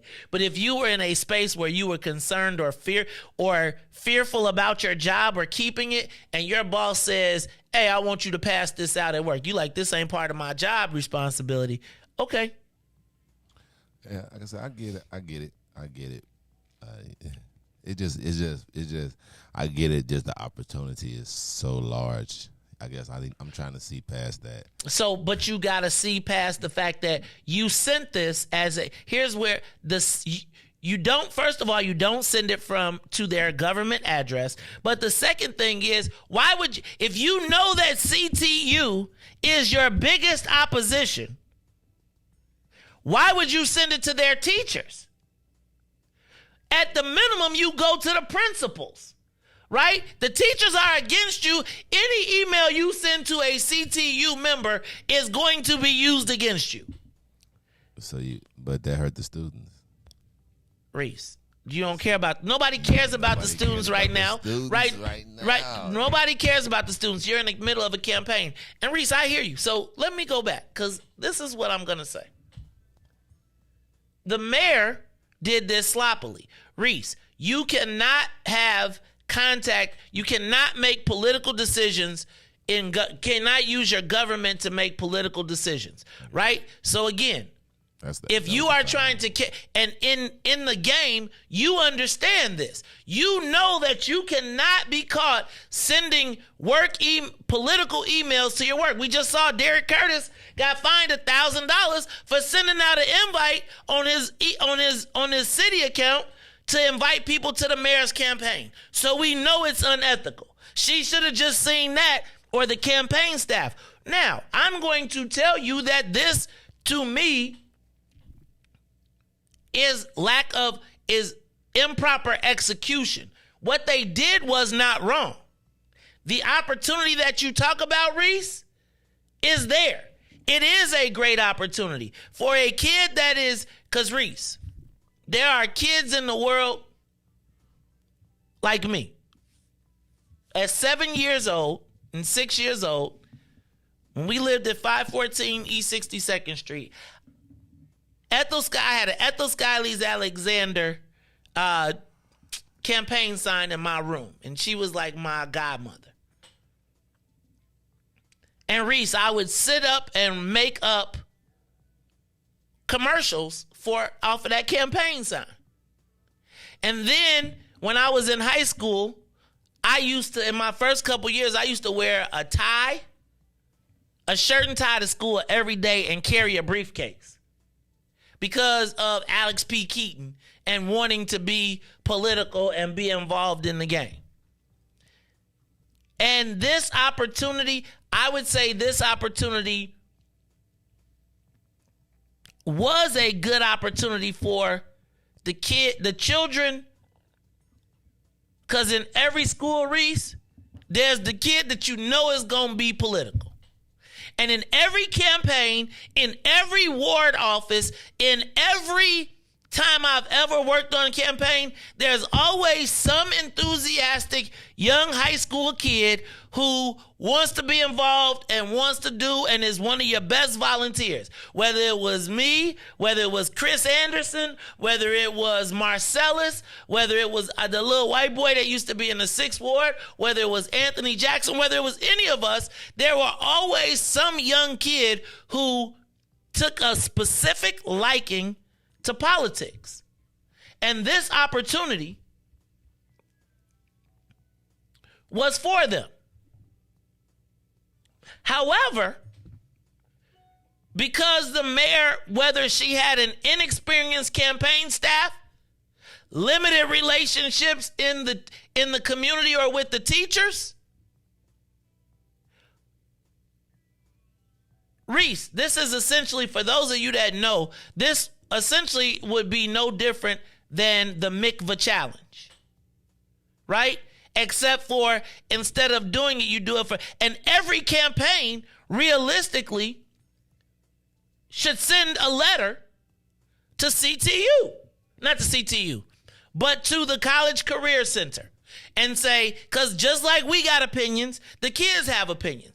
And instead, what should happen, let me back up. The mayor's office messed up because they used their undue influence, their ability to get the teachers' mailing list and send it to them directly. Instead of saying, okay, we're going to send a campaign staff volunteer who will ask to make a presentation at the career fair or at the service learning thing. You go to the school and you say, hi, I'm Mays Jackson and I'm a volunteer for all. And if all the schools were not smart, but wanted to give their children the opportunity, they'd proactively invite all of the candidates to come to their schools, make their presentations to the students, and let the students say, I'd like to volunteer on your campaign to get their service learning hours. And I would argue, I bet you, Riis, that somewhere on every campaign staff, there is somebody whose job should be, if it is not, is youth recruitment. Where the mayor's office messed up is because they took the shortcut, Riis. They sent the email, and if they would have sent the email without sending it to their work addresses, using their ability to gather work addresses, they weren't wrong. And I would argue that proactively as a as a person, I think that all the candidates should be running campaigns in the schools, right? Because, Riis, realize that there's a law that says if you are of 18 by the time that it's time to vote, you can vote. So why not use this as an opportunity to engage? And what if there was an election happening in every school and there was team, everybody, and the kids were, and you put them in and they was dressed up and they put campaign signs and posters and all of that stuff, and you made it and you involved them civically. What the mayor's office did, or what the mayor's campaign did, was not unfathomable.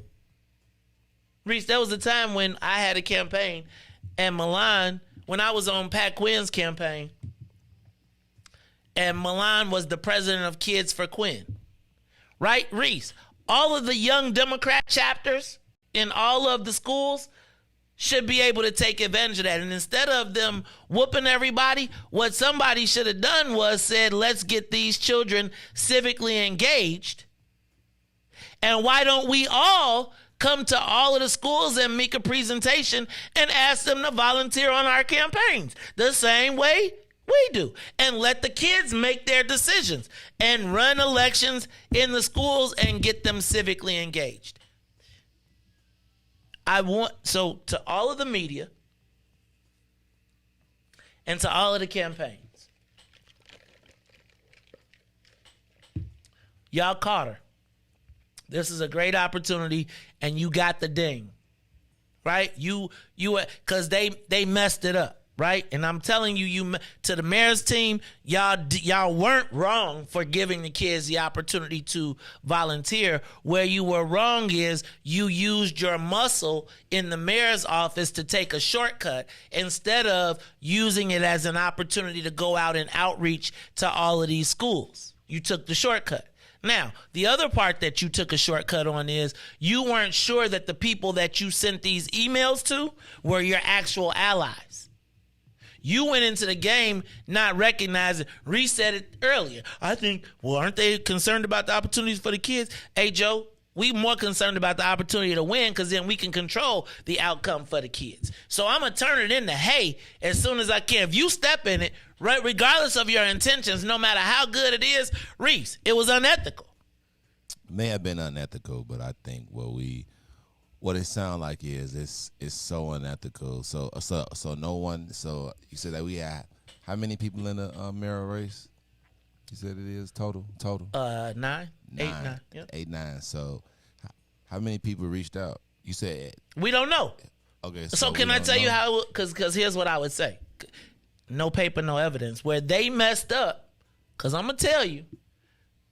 Usually, somewhere on the campaign, on most campaigns, like whether it's city, county, or state, some parent or somebody on the campaign is like, "There's kids that need service learning hours. I know the principal, or I know the such and such."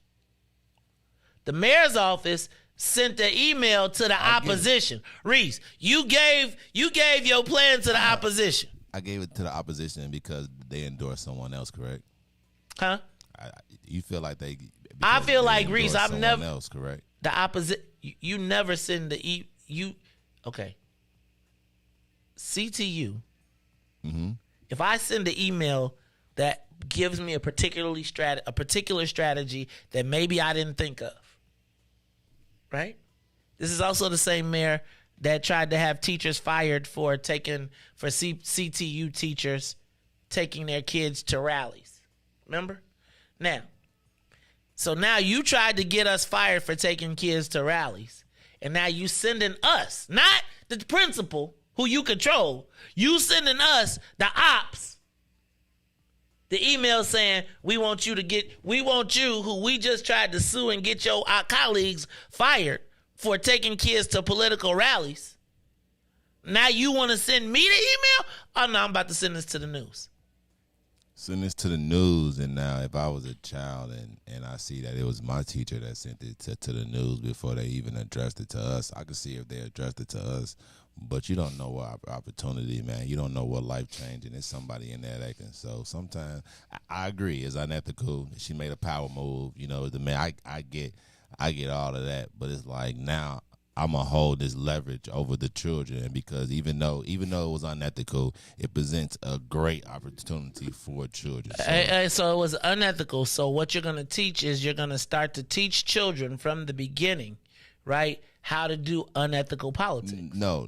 See, they don't understand that they're a child, and that. So when they go out and then they go into the game and they saw it this way and they learned, they got involved through an unethical process, they're going to then go use the same unethical process. Not Practice wrong, you're gonna learn wrong. You're gonna play wrong in the game. Not necessarily, because you can also explain that before you go. Listen here, students. I'm gonna tell y'all what's going on. You may not understand politics, but this was going on.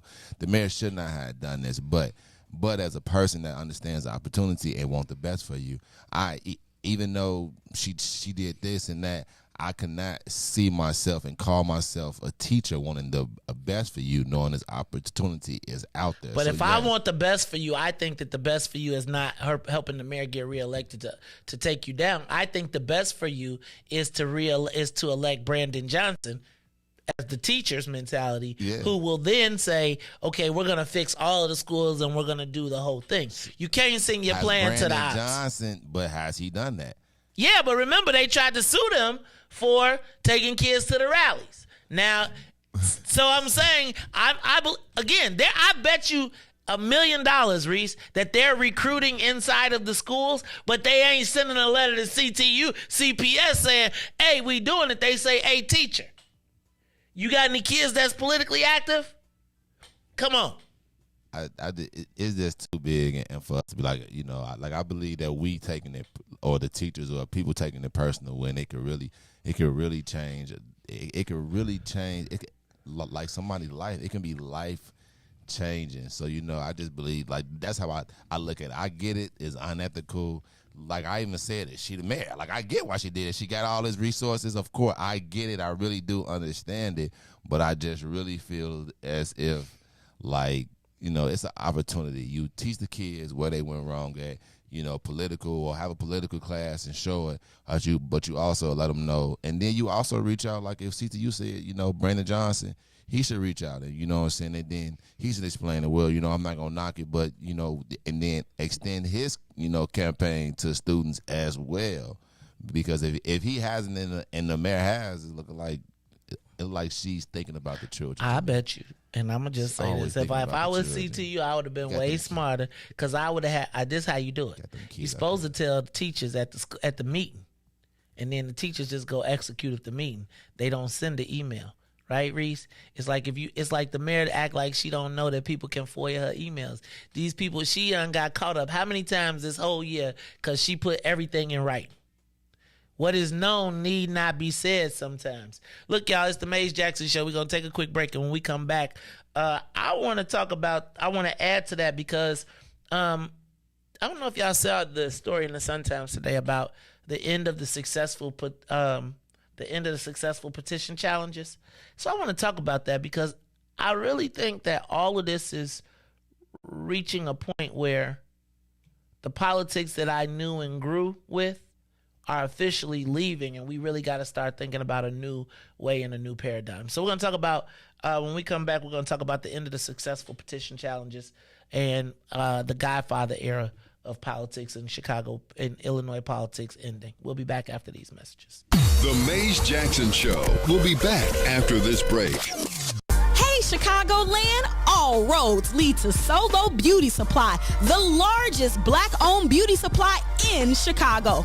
We carry a large selection of natural hair care products, plus much more. So come see us at one of our two locations, located at 9011 South Ashland or 8158 South Cottage Grove. Our inventory is growing, and with your support, Solo Beauty will continue to be a source of pride in our community.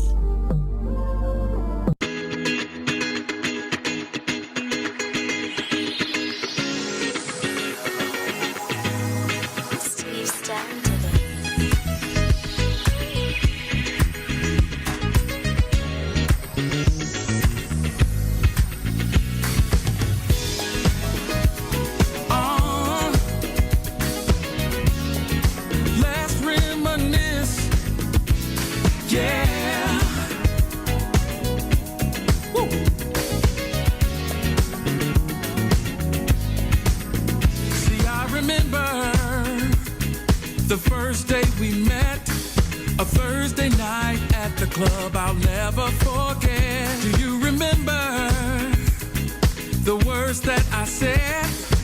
One night in my bed you'll never regret. And you, with your pretty brown eyes, I knew, baby, you would change my life. And you opened up my eyes to see I'm excited for our future, but I love our history. Let's throw back to the day that we first met. Let's throw back, I never will forget.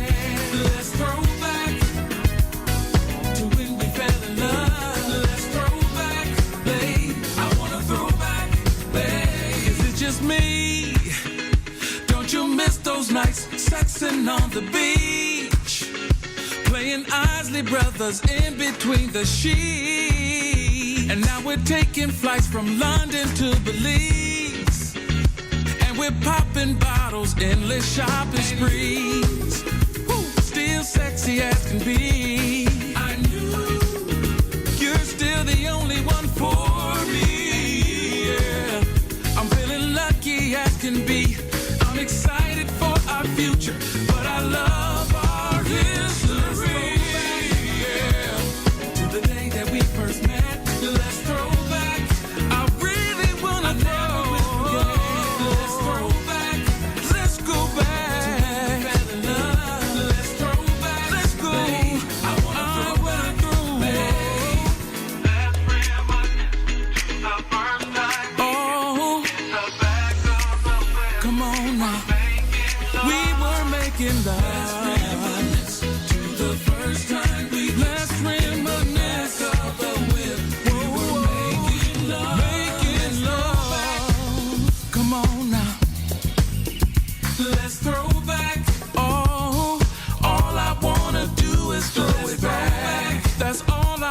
Do. Come on now. Let's throw back, babe. I wanna throw back, babe. Let's throw back, everybody. Let's throw back. If you love somebody, I never will forget. Let's throw back. Talk about the love. Let's throw back. Let's throw. Babe, I wanna throw back. Reminisce on how it used to be. Oh yeah.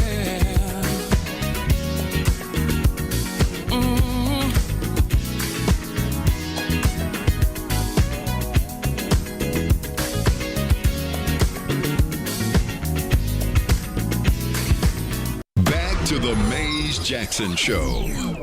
You are listening to the most dangerous show. This is What's in It for the Black People Radio. Mays Jackson. Mays Jackson, the most vociferous advocate for black people in the world. For Ruthie Moore, for Ty Stroger, I am the host of the Mays Jackson Show, asking every single day, what's in it for the black people? And if you don't like it, you can still tell them Mays said, Mayor Lightfoot, man, we ain't accepting that.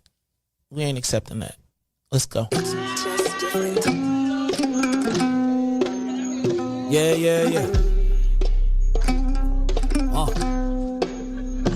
Let's get down to business and go ahead and address the facts, man. Lightfoot seems more lesbian than black. Rahm Emanuel's another case. He was just as tired. 50 closed schools left much to be desired. Police had Anjanette naked on that body cam. They suppressed the footage so it couldn't touch a lot of hands. Reminds me of that 16 shots in that cover-up. Both of them similar, so I went and dug it up. George Floyd killed, a lot of riots happened in the town. Southside burned and they wouldn't let them bridges down. Grandmother sick, need a prescription and plus a couple groceries. You gon' have to travel just to get it now. COVID-19 out here shutting all the business down. Not enough SBA loans to even give around. So many failed businesses that you could put them in the pile. If you don't survive the pandemic, it's gonna sit you down. We sing, dance, play ball, entertain, and crack jokes. Government infested black neighborhoods with crack smoke. System that milked us so bad, we got lactose. Still trying to find out what's in it for us black folks. We sing, dance, play ball, entertain, and crack jokes. Government infested black neighborhoods with crack smoke. System that milked us so bad, we got lactose. Still trying to find out what's in it for us black folks. Shout out to Willie Wilson, hope one day you get to send it. We need some different players in the game to handle business. Too many shady characters like Madigan and Blago. But when you really break it down, it's typical Chicago. City full of gangsters, it's what the land was built on. Same streets with hood legends, DNA get spilled on. Carjackers out here lurking, trying to get they steal on. Looking for a block to put them Hellcat wheels on. Let us give bogus appraisals a red line. Car crackers out here getting minimal fair time. And I'm concealed carry, I stay with the pipe. But Illinois gun laws giving minimal rights. Stay up on the swivel, make sure I'm moving tight. Check all of my mirrors when I pull up to the light. Pick my homie up from out of town, man, he caught a flight. He was hella nervous, told him, shorty, this a way of life. We sing, dance, play ball, entertain, and crack jokes. Government infested black neighborhoods with crack smoke. System that milked us so bad, we got lactose. Still trying to find out what's in it for us black folks. We sing, dance, play ball, entertain, and crack jokes. Government infested black neighborhoods with crack smoke. System that milked us so bad, we got lactose. Still trying to find out what's in it for us black folks.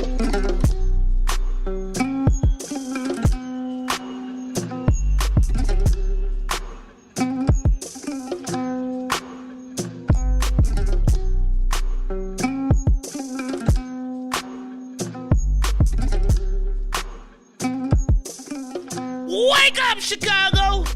Oh, wake up, world. This is the Mays Jackson Show. I'm your host, Mays Jackson. Got my man, DJ Riis, the ruler. Riis, you are not in La La Land.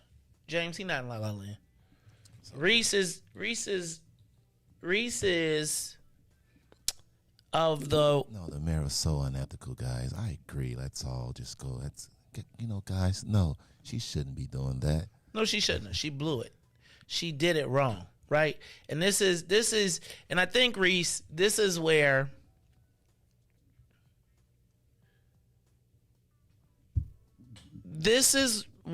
experience counts. Right? This is what I call an unforced fumble. Because this really could have been a good looking thing. Right? If done properly.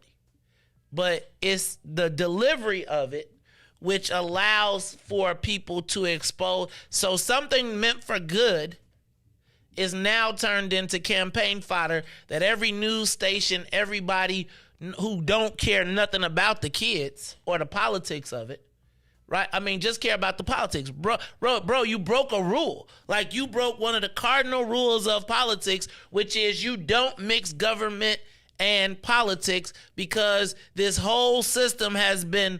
They say we're tainted because we do mix government and politics. And so it's not always the reality, it's the perception of the reality, which looks like the mayor is trying to get free campaign labor. But what it really says to me, Riis, is that the mayor of the city of Chicago is desperate. That's what it really says. Like, realistically, for the wonderful opportunity for the child that it exists, the other signal that it sends, Riis, is that the mayor of the city of Chicago and her campaign is desperate for volunteers. Period. I agree. But I don't think that the mayor, or I don't know, I'm not going to say she, I just think that she oftentimes thinks that she has the moral high ground and prays for moments like what you're talking about. And I'm saying that politically, everybody is doing exactly what they should do. They should manage the perception of this to make it look like the mayor is trying to intimidate teachers into forcing to making them say things to recruit campaign workers for her. If I told you, if you was a C student or a D student, that you got this and you can get these credits and it can raise your grade or it can help you graduate on time, right? The kid is going to be like, I feel like, and if you hear it from an authoritative source, you might feel obligated to do it. Their execution was poor. Caller, you're on the Mays Jackson Show. Give us a call, 872-259-7474. The mayor asked for kids to volunteer on the campaign. What say you, caller? Hallelujah, greetings. This is Mama D. Hey, Mama D.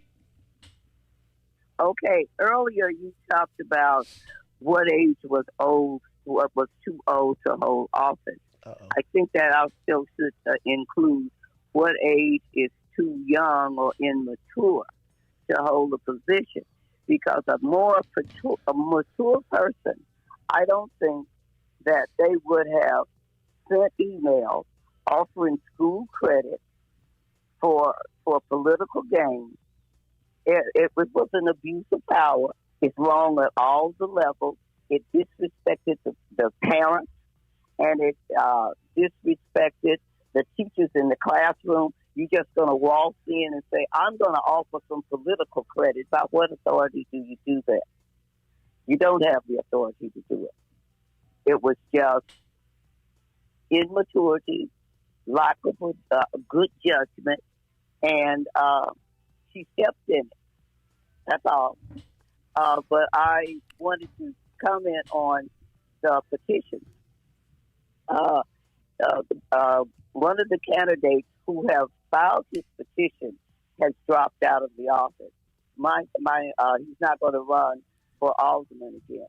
I was wondering, in a situation like that, does the mayor still come in and appoint somebody to take that alderman's seat? No. Or because he has stopped? Okay. No, I don't mean to cut you off. Here's what happens in the case of Alderman Maldonado, who has declined to run again, so he's withdrawn from the race. So he'll serve until whoever wins the election. He'll serve until whoever wins the election. So he'll complete his term, and then he'll walk away, and then whoever gets elected will assume the office, if that makes sense. All right, Riis, I want to talk about, because it's a lot of things that are happening politically that, in my estimation, are leading to something that I really have to come to grips with.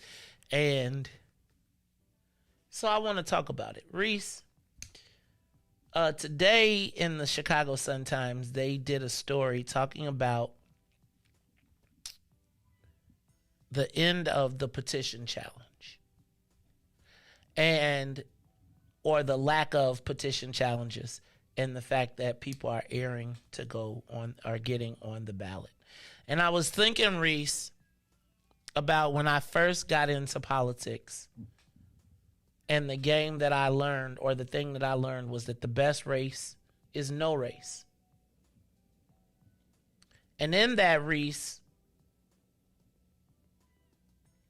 what I learned about the best race is no race is the best thing that can happen to you as a political candidate is to not have a challenger. And many of you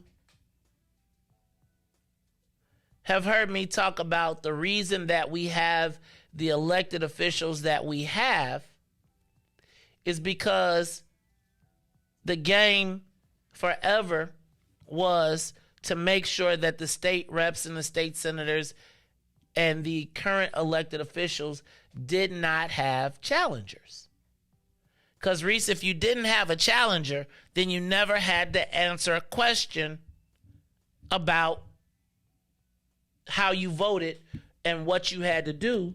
Because, Riis, if I never did a thing for black people, but I never had anybody to run against, then I could always be loyal to Speaker Madigan. And I think that there is something happening that I can't dismiss that they coincide. And the fact that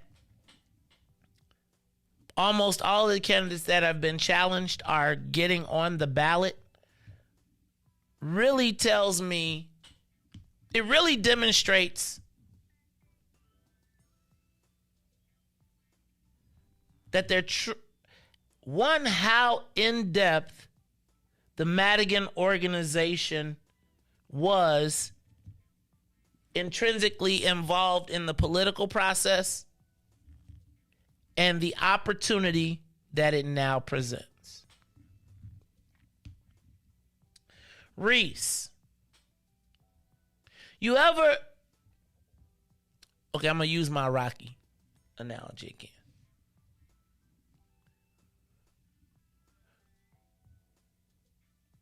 I used to brag, Riis, that I was undefeated politically at one point. Right? But I recognized, you remember in Rocky 3 when Rocky wanted to fight Clubber Lang and Mick was like, you can't fight him, right? Rocky's a beast. He'll tear you up. He'll kill you. And then Clubber Lang, you know, Rocky was like the world champion. He used to walk around with his hands in the air because he was undefeated. And then he fought Clubber Lang, and Clubber Lang beat the brakes off of him. And he realized that he had been in fixed fights all of the time. Riis, I had an epiphany today that a lot of us from that era were Rocky Balboas. And I think that there's a lot of Rocky Balboas in black politics right now. People who have won because of the benefit of even the remnants of the machine that Mike Madigan built. And Riis, the petition challenge process was often the place where Speaker Madigan solidified his power, right? Because his core constituency was the Black Caucus and the people in the city of Chicago. And Riis, so what they mastered was the art of kicking people off the ballot. Did you know that Barack Obama became the state senator because he kicked Alice Palmer off the ballot? The Illinois tradition was that the party, by being with the party, there were certain benefits, certain lawyers, certain people that you could work with that could almost guarantee you a victory or guarantee that you didn't have a real opponent. And if you had an opponent, it was generally because the party was trying to throw you off. Right? Because, Riis, if I'm Speaker Madigan and you're my solid vote, and I can make sure that if my lawyers can knock opponents off the ballot, then I don't have to spend $100,000 for you for mail and TV commercials and everything. So I don't have to spend no money on you. So the petition, what I come to recognize, Riis, is that the petition process, the challenge process, was rigged all the way from the beginning all the way through the process. So, right, dig this. The petition process the challenge process goes like this. Everybody submits their petitions, their required number of petitions. And then, again, we all knew that you had to submit 3 times the amount of petitions that you needed because there was going to be a challenge. That's the reason why if you need 500 signatures, you got to raise 1,500, because you knew that the Speaker's team or the Democratic Party's team was going to examine your petitions and they were going to look for any flaw to kick you off. And Riis, there was a whole list of reasons that were given to us that they could kick you off, right? I call it the recapitulation sheet, right? And the recapitulation sheet is when you send people in and they look at every one of the signatures and there's like 12 different things that you can knock a person's signature off. And the goal was to get the person underneath the threshold of signatures that they needed by whatever means possible, at which point you would then go into a signature challenge where the person making the decision on whether to keep the signature or not, guess who he was put there by, Riis? The Speaker. So now, Riis, imagine you going into the ring and you got your numbers together and everything, and you realize that the referee, you don't know that the referee has let the other guy have loaded gloves, and that you think you're in a fair fight when the referee is really working for the other guy. So now and remember, the whole point of the petition process is also to make you spend money and to take away your time. Well, if I'm the Speaker, I'm going to give you the lawyer for free, who the lawyer appointed the judge. The person that's the signatures, you came to the meeting, they interviewed you. So, Riis, imagine if I interview you and then I show up at your meeting and I gave you a job that's an extra job, that's a plug, so you make an extra $10,000 over the course of a month. I just, like, every year I come to you and I say, if you stay on our team, you're going to make this $10,000 a month, right? Just $10,000 once a year, whatever. So, Riis, now we going through the signatures one by one, and the guy that's sitting at the signatures, if you're the opponent, you think he's being fair when realistically he's on the team and he's got a number that you can't get to. Then, Riis, they layered in all of these technical booby traps that if you knew them as a experienced member of the team, you could use them to kick people off the ballot.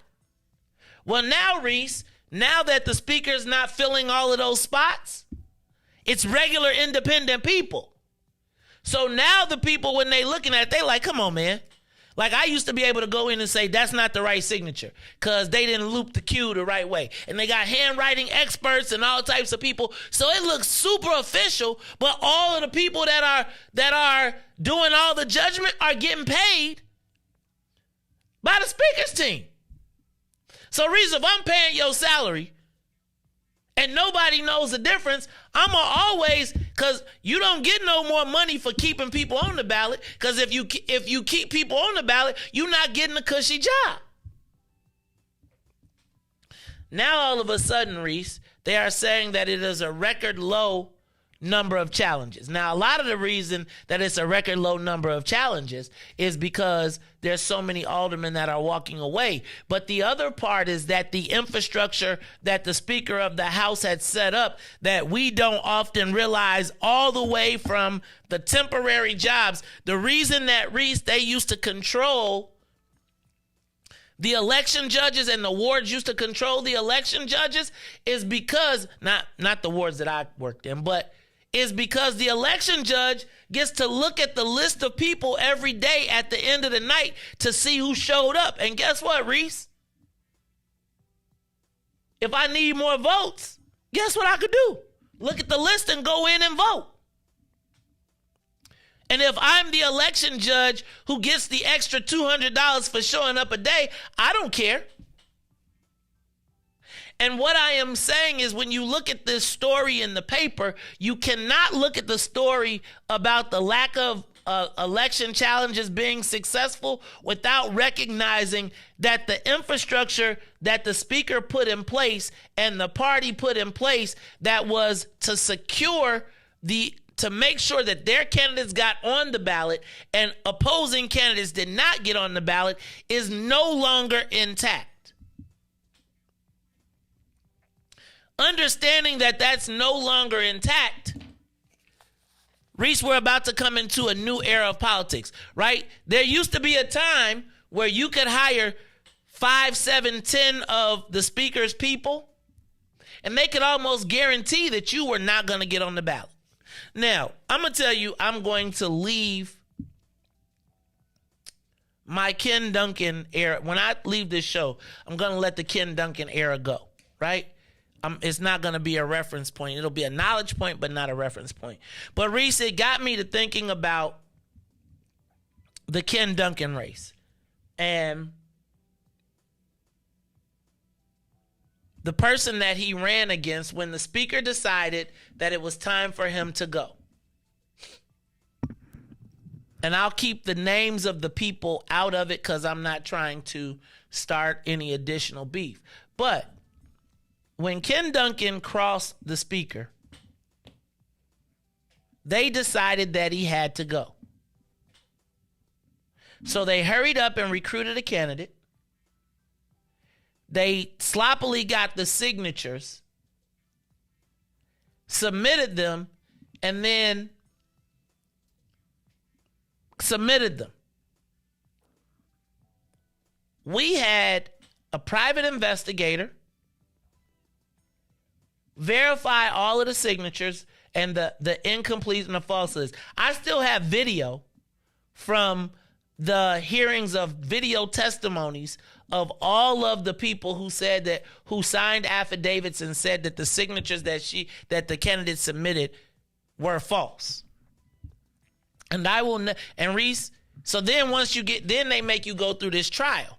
And then during the trial, Riis, they try to do everything to make your witnesses go. They move your times, they change. But we had gotten everybody there necessary to get this candidate knocked off the ballot and keep Ken in the race. And actually, he would have run unopposed and still been in the space. And we had him dead to left. And I'll never forget, because we had like private investigators, we had affidavits, we were prepared for the hearing, and one of the speaker's attorneys walked into the back of the room and did like this, and the judge said, "There will be no hearing. Mr. Duncan, your case is thrown out." Now, this is after $40,000 investigation to prove it. The lawyer walked into the back of the room and said, "That's it."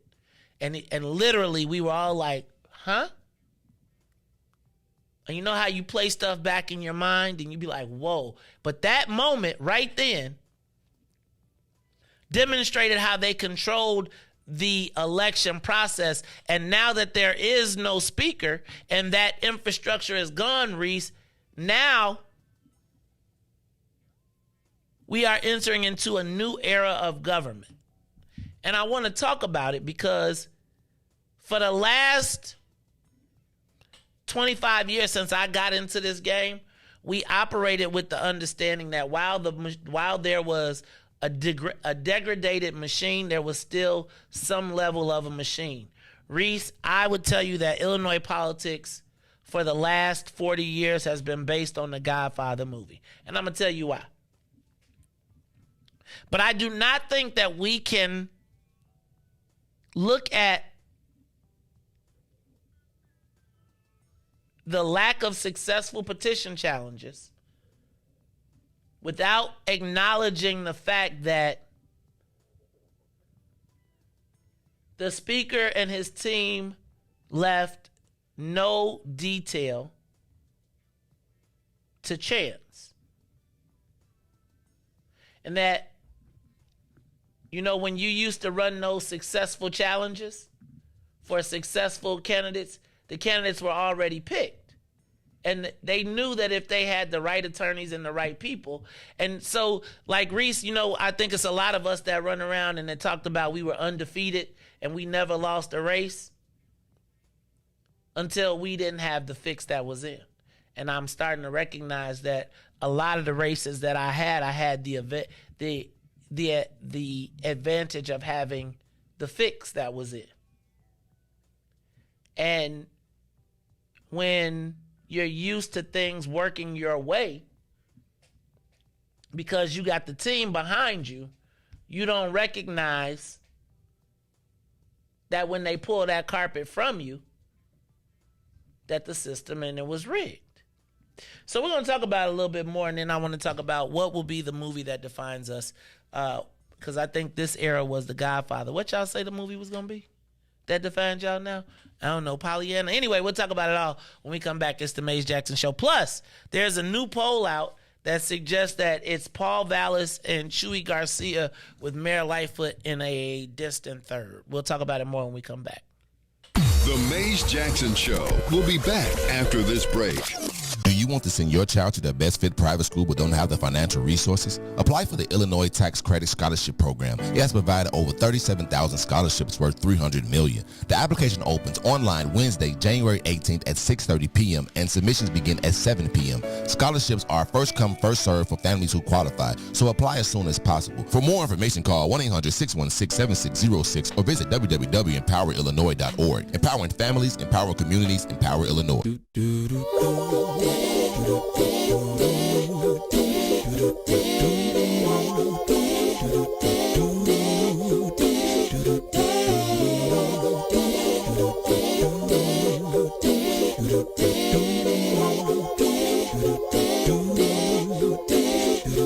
Well, sometimes I go out by myself and I look across the water. And I think of all the things, what you're doing, and in my head I paint a picture. Well, since I've come home, well, my body's been a mess, and I miss your ginger hair and the way you like to dress. But won't you come on over, stop making a fool out of me. Why don't you come on over, Valerie?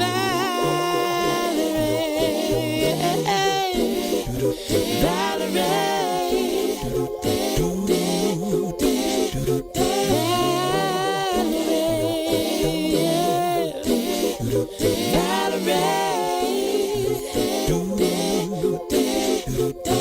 Did you have to go to jail? Put your house on up for sale. Did you get a good lawyer? I hope you didn't catch a tan. I hope you find the right man who'll fix it for you. And are you shopping anywhere? Change the color of your hair. Are you busy? And did you have to pay that fine that you've been dodging all the time? Are you still dizzy? Oh, yeah. Well, since I've come home, well, my body's been a mess, and I miss your ginger hair and the way you like to dress. Won't you come on over? Oh, stop making a fool out of me. Why don't you come on over, Valerie?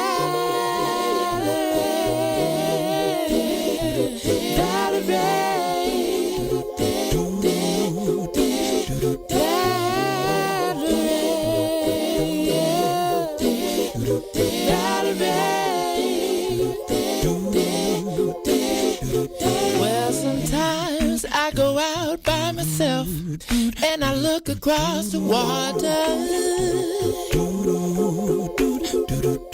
and I think of all the things, what you're doing. In my head I paint a picture. Since I've come home, well, my body's been a mess, and I miss your ginger hair and the way you like to dress. Won't you come on over? Stop making a fool out of me. Why don't you come on over,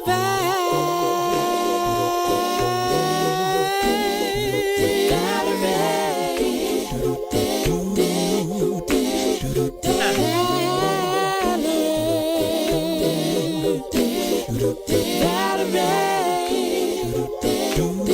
don't you come on over? You are listening to the Maze Jackson Show. I'm your host, Maze Jackson. Got my man, DJ Riis the Ruler, on the ones and twos. DJ Riis the Ruler.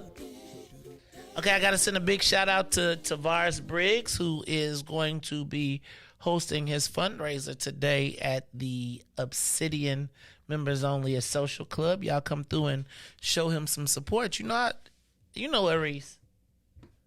Everybody be, people be, I ain't gonna even say it, but I be like, don't people be kicking it? They don't never, I be like, man, Femo, y'all gonna support me?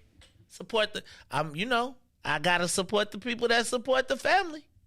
It's the Maze Jackson Show. So tonight, do not miss, if you are in the 6th Ward, if you live in the 6th Ward, this event will not be in the 6th Ward, but there will be an event tonight at Obsidian Social Club. I think you can go to his Facebook page and get the information, and I think it'll be a flyer on the Obsidian page. Look, y'all, this is the Maze Jackson Show. I'm your host, Maze Jackson. Riis. Another poll. You got my button? Hit it. Another one. And another one. It is a new poll out. And Riis, this time it shows Paul Vallis surging. Now, once again, this is the same people, M3, Matt Pogarski, and his group has put out a new poll that says that Paul Vallis is at 25%. Chuy Garcia is at 22%. Mayor Lightfoot is at 18%. Willie Wilson is at 14%. Brandon Johnson at 11%. Cam Buckner and Sophia King at 4. And for Randy Spann, Eugene Sawyer and Jamal Green at 2.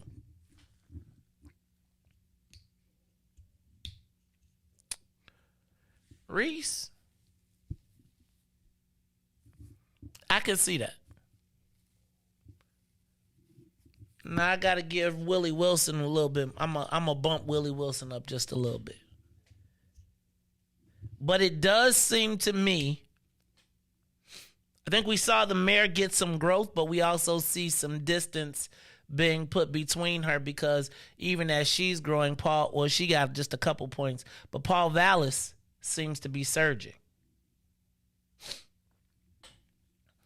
Now, Riis, I don't know if that's the TV that's going, and I'm not going to give this 100% credence, and I know, Ricky, if you're out there and you want to give me a call, or if anybody else from any of the campaigns want to give me a call in regards to the poll.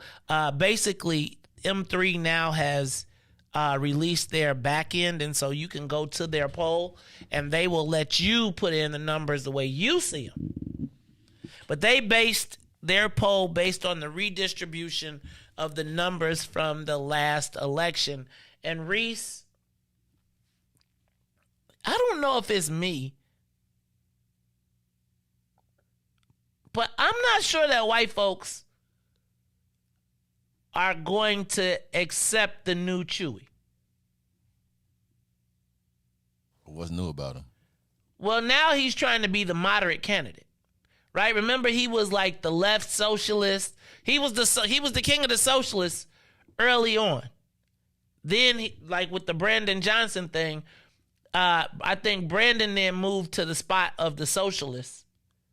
And then Chewy saw himself as having high name recognition and moving to the right. Now, I guess my question is it me? Or does Chewy seem kind of lackluster right now? Like, I don't feel like I don't know, I haven't seen a TV commercial.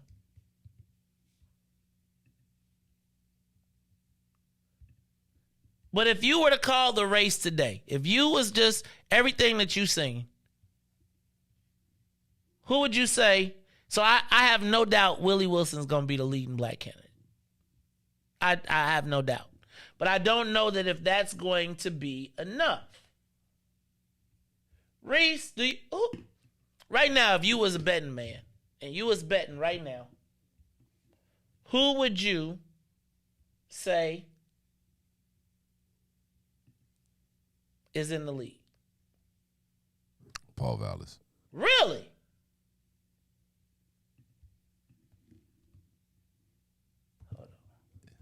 Yeah. Paul Vallis. Now, why Paul Vallis, Riis? To be honest, just talking to people and really, yeah, just like a lot of people that I talk to in different areas, and a lot of them is really leaning towards Paul Vallis. Black people, and just like and the reason why they ain't gonna why they won't choose Willie. This the same reason we say every day, because he sounds too much like our great grandma and grandparents. I don't mean like that, but like the little Southern twang. Wow. So I guess my question is right now: do you think the endorsement of the police hurts or helps Paul Vallis? Because the mayor is saying that the endorsement of the police, and even though she kept the Proud Boy, like I just be confused about the mayor. She kept the Proud Boy. Riis, do you think that the mayor?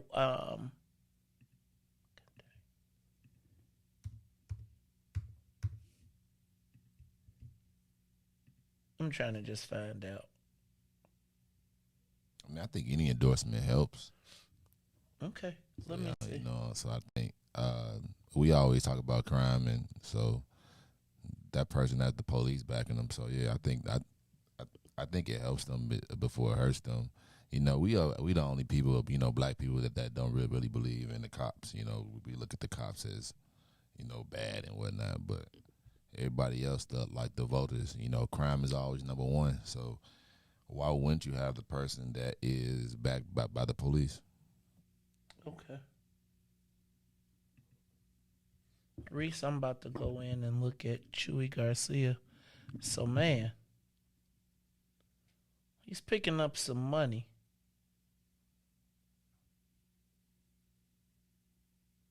Huh. Great Street.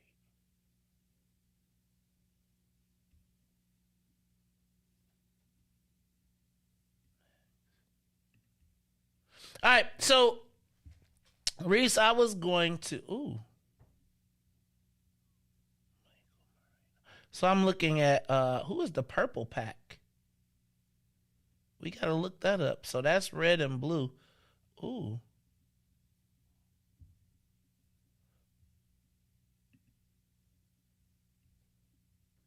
Huh. United Mine Workers. Ty Ginsburg and Associates. So Chewy, the Latino Leadership Council, 33 grand. Illinois, Amen Kelly. All right, look, y'all. Riis, I don't know if you have seen the papers. I'm gonna move on. I don't know if you all have seen the papers, but looks like the trial for Mike Madigan is going to be in a year. What's the matter? The trial for Mike Madigan is going to be in a year from now. It's going to be April 4th, 2024. But coming up in March. And it's kind of, actually the timeline kind of makes sense because Mike Madigan, the first people that got arrested, indicted, that was the four people. I think it was Jay Doherty, Ann Parmajori, John Hooker, and Mike McLean. Those four got arrested a whole year before Speaker Madigan. And so it makes sense that their trial, which is coming up in March, Riis, is their trial, which is coming up in March, will be the precursor to what the Madigan case is. And I think the interesting part of this whole thing will be to see what is revealed in the Madigan case. I mean, in this case, that then impacts Madigan. But I was thinking about this whole thing, Riis, and they were playing excerpts from the Madigan, or they were saying all the people that people were expected to testify, and they're going to testify about the power that Madigan had. And Riis, have you ever seen a movie, or you and your guys ever seen a movie and be like, hey, Joe, we on that? What? You see how they did that?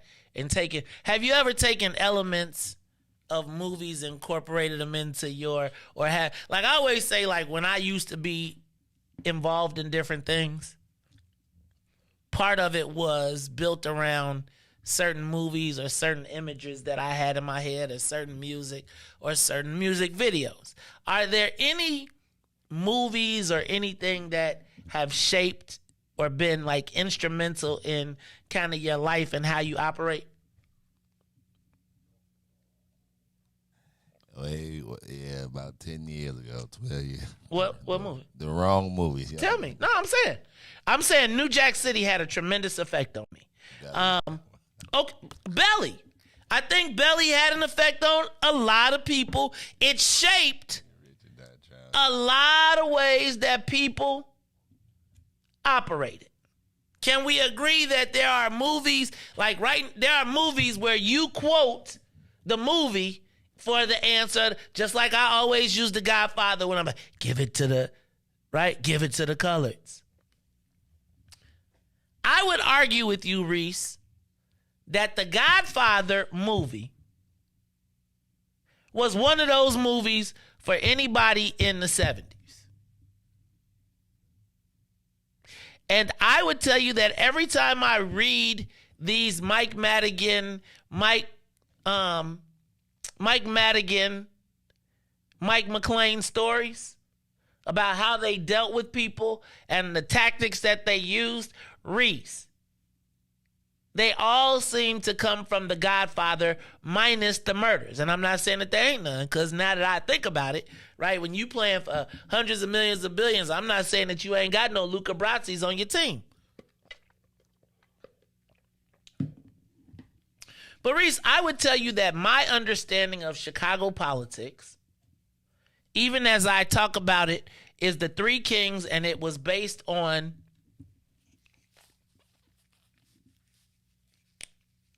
a mafia depiction that I saw in The Godfather. And I think the more that I read these cases and the more that I read the stories and I read behind the scenes what they did, I feel like they built an empire based off of the Michael Corleone story. And right now, I think we are witnessing, and as we watch these cases unfold, we are going to watch to see how much like The Godfather, Chicago's politics was made. Riis, so I think we always think of like Speaker Madigan as the 70-year-old wizard of whatever. But Riis, can you imagine, have you seen The Godfather? Yes. Do you like The Godfather? Of course. I mean, I feel like it's a right of manhood for like anybody born up until like 1990, right? Now, there's some kids probably gonna be like that they version was Belly or whatever, but Riis, do you think that movie was impactful on you at all? Do you think it shaped anything about how you operate in business, etc.? The Godfather? Yes. Of course. Business never personal, right? Right? There's so many. I feel like The Godfather has, you could probably define the answer to any business situation in The Godfather.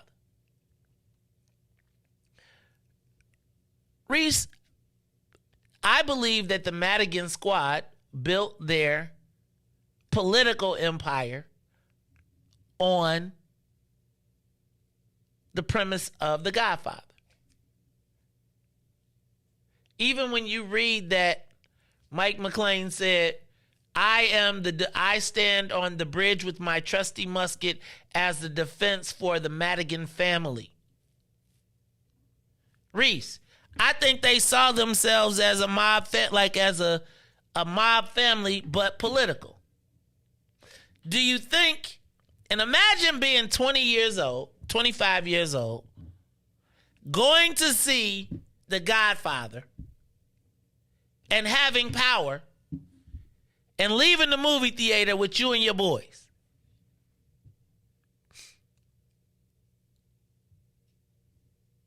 I'm curious to know.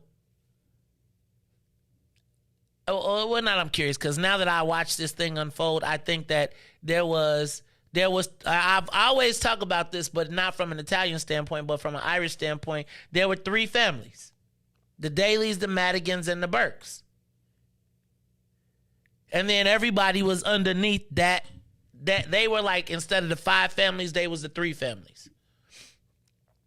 One controlled the police, one controlled the judicial system, and one controls, and they divided up, and they had the daytime where they split up the city, county, and state. And then they controlled the levers of government from the bottom to the top. When you read the mob stories and you read the stories, you always hear the stories of how everybody was on the payroll. They just used the government as the payroll to demand the loyalty because they controlled the jobs. Riis, and now as I think about the era of politics that I came up in and being the godfather of politics, what do you think will be the guiding force of the political future now? Right? Like, so think about if the Godfather was the defining movie that Illinois politics was built around in the 70s, 80s, and 90s, in the 2000s. What is the theme that it will be built around? Right? I saw yesterday Speaker Welch, as he was sworn in, consolidate his power. Like, you know, when I used to talk about on Narcos uniting the favelas.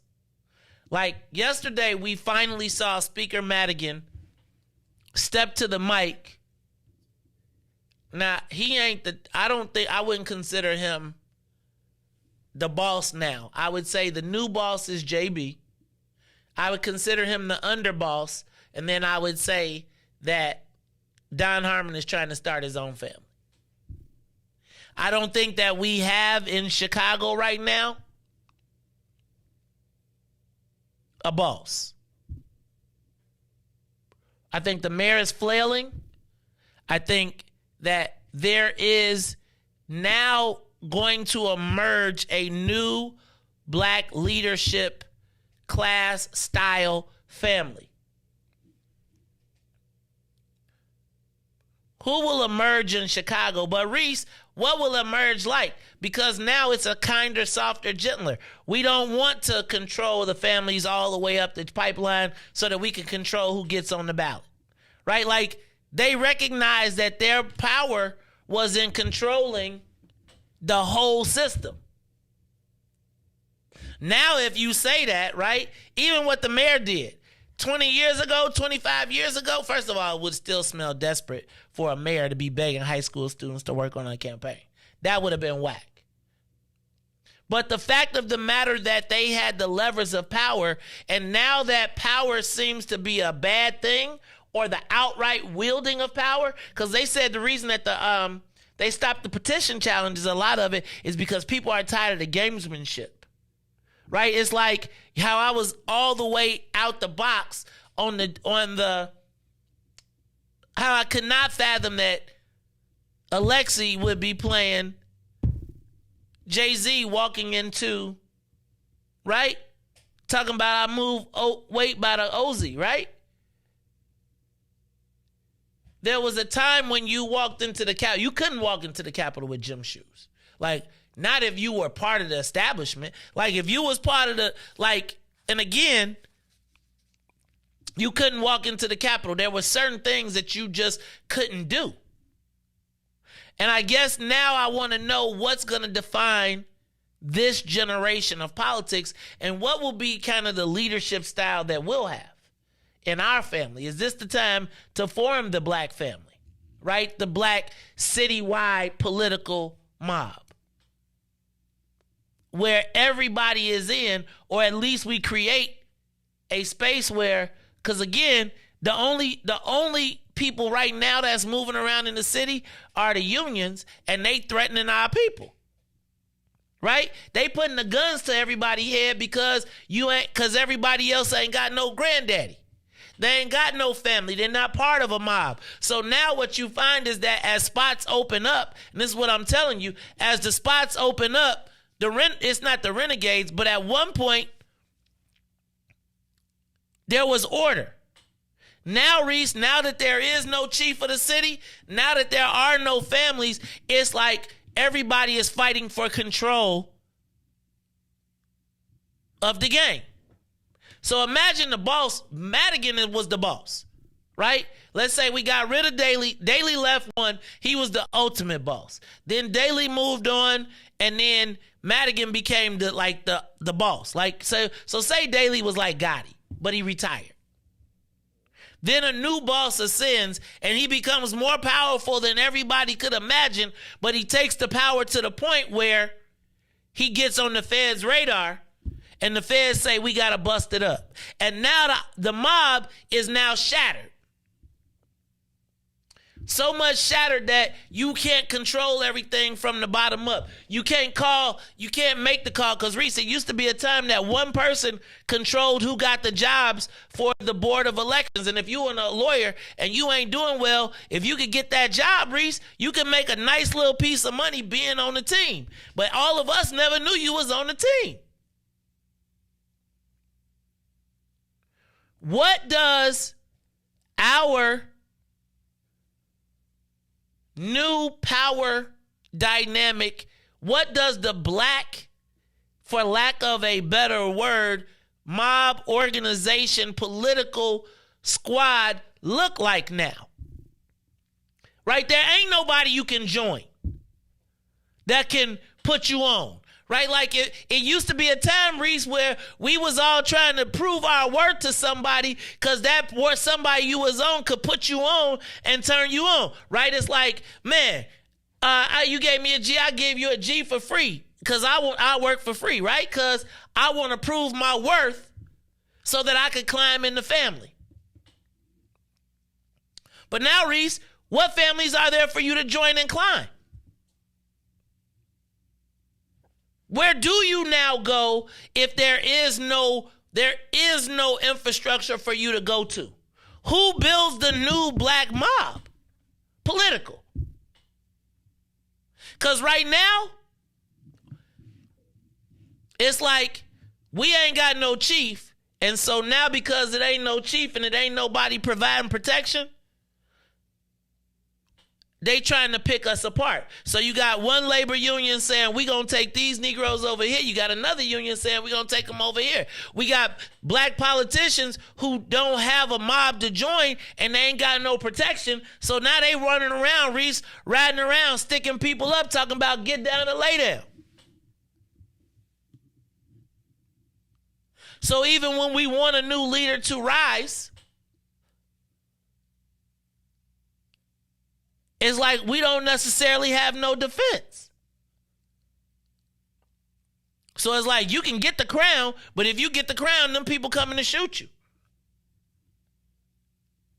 Or you got to come, or now they telling all our people we got to come get our work from them. Y'all can survive, but you got to get your work from us. And we giving you a new chief. Does that make any sense? Totally. I hope I didn't lose my audience. But y'all, right now, black people are exposed. If you don't do what you're told by whoever the new people are and they got a bigger mob than you, because again, everybody think they straight on their own. Because everybody think everybody cool till you don't do what they tell you to do. Hey man, taxes going up, Riis. Instead of paying 10 for that, we need 15 now. Oh, and by the way, you working for my man. You straight. Y'all keep y'all blocks. Y'all keep y'all customers. Just know, I don't know if the price going up for them or not, but it's going up for you. Where now is the black political mob? Probably, Riis, everybody's joining a new family because there are some new families, right? But there's no there's no new. But where do we in Chicago go? Who the chief? Who emerging as the chief? Now that the three kings are gone, do we step up or do we say it's now it's just free enterprise? Is it all I find I keep? Or we gonna get some structure to this?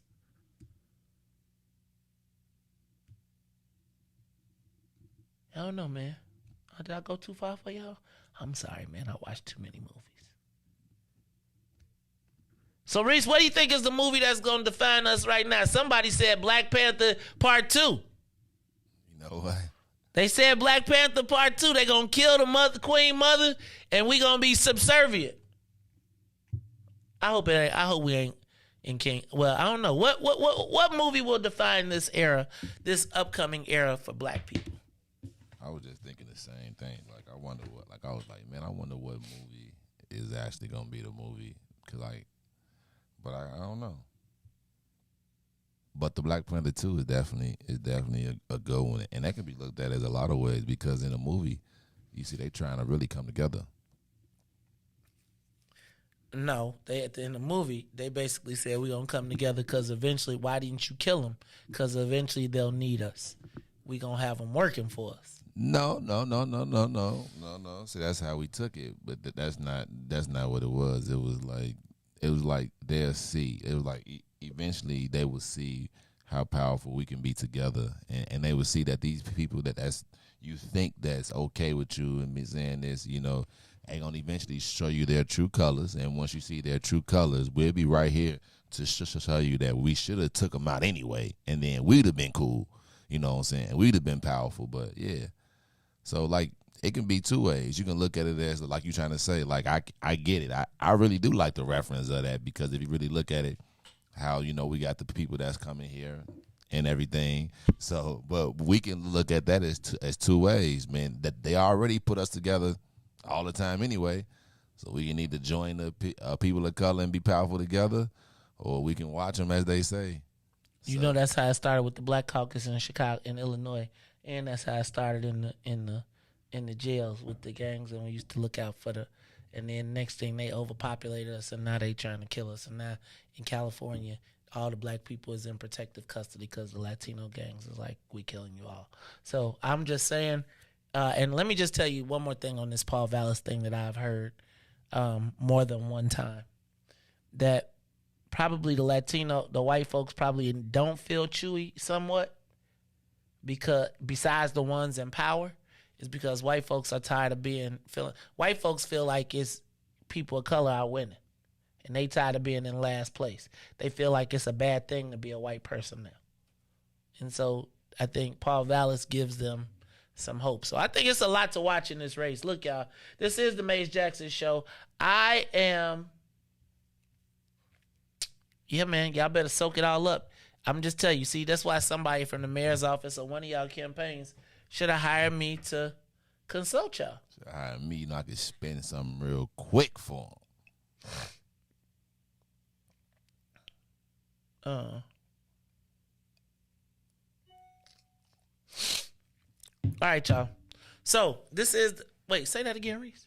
I said, and they should have hired me, man. You know, I could spend something for them. You know, I said, because I'm sitting here, man, and I just really think the mayor really cared about the children, man. I don't remember the last time that it was a mayor that really cared about the children. You know, the last time. Didn't she tell them to take their funky butts home? Because they was no. He said go home because you did not want to affect your mother with that. Your mama. Virus. She called him. She said your mama. Well, you come on, man. We going off proper grammar. You know what 12th. she meant. You know what she meant. She was trying to tell our children, you have to go home. This virus is very deadly. Look at that, looking out for the children again. Like every time I see the mayor, it's just her looking out for the children. You know, you got your children at pet rallies. They should be in school. Why they here? They should be in school. They should be at my campaign working to help me get reelected because No. I can't get no damn volunteers. This is after school. That looks so. No, school. she didn't say after school. She said come and get you some school credit. I'll pay you to come work for me. Yeah. Anyway. So, I just want us to. Okay, cool. Why she ain't say your parents? See? Thanks, Chris. Go home to you don't want to take it to your parents. You see how y'all nitpick over the man? Like y'all just. We can't have no four family. Y'all just nitpick over, you know what I'm saying? Like I know, because we ain't got no damn families, no way. You ain't no damn daddies at your house, no way. You ain't probably seen it. She don't even like her daddy, I think. Oh, man. You should have seen. You should have heard. Like, let me not say that. That's her brother. Anyway, I'm stopped. I'm not talking about nobody's family because, I don't want nobody talking about man. So I apologize, Madam Mayor, on that part. Look, y'all, it's the Mays Jackson. Got to get up out of here. Riis, what movie, though?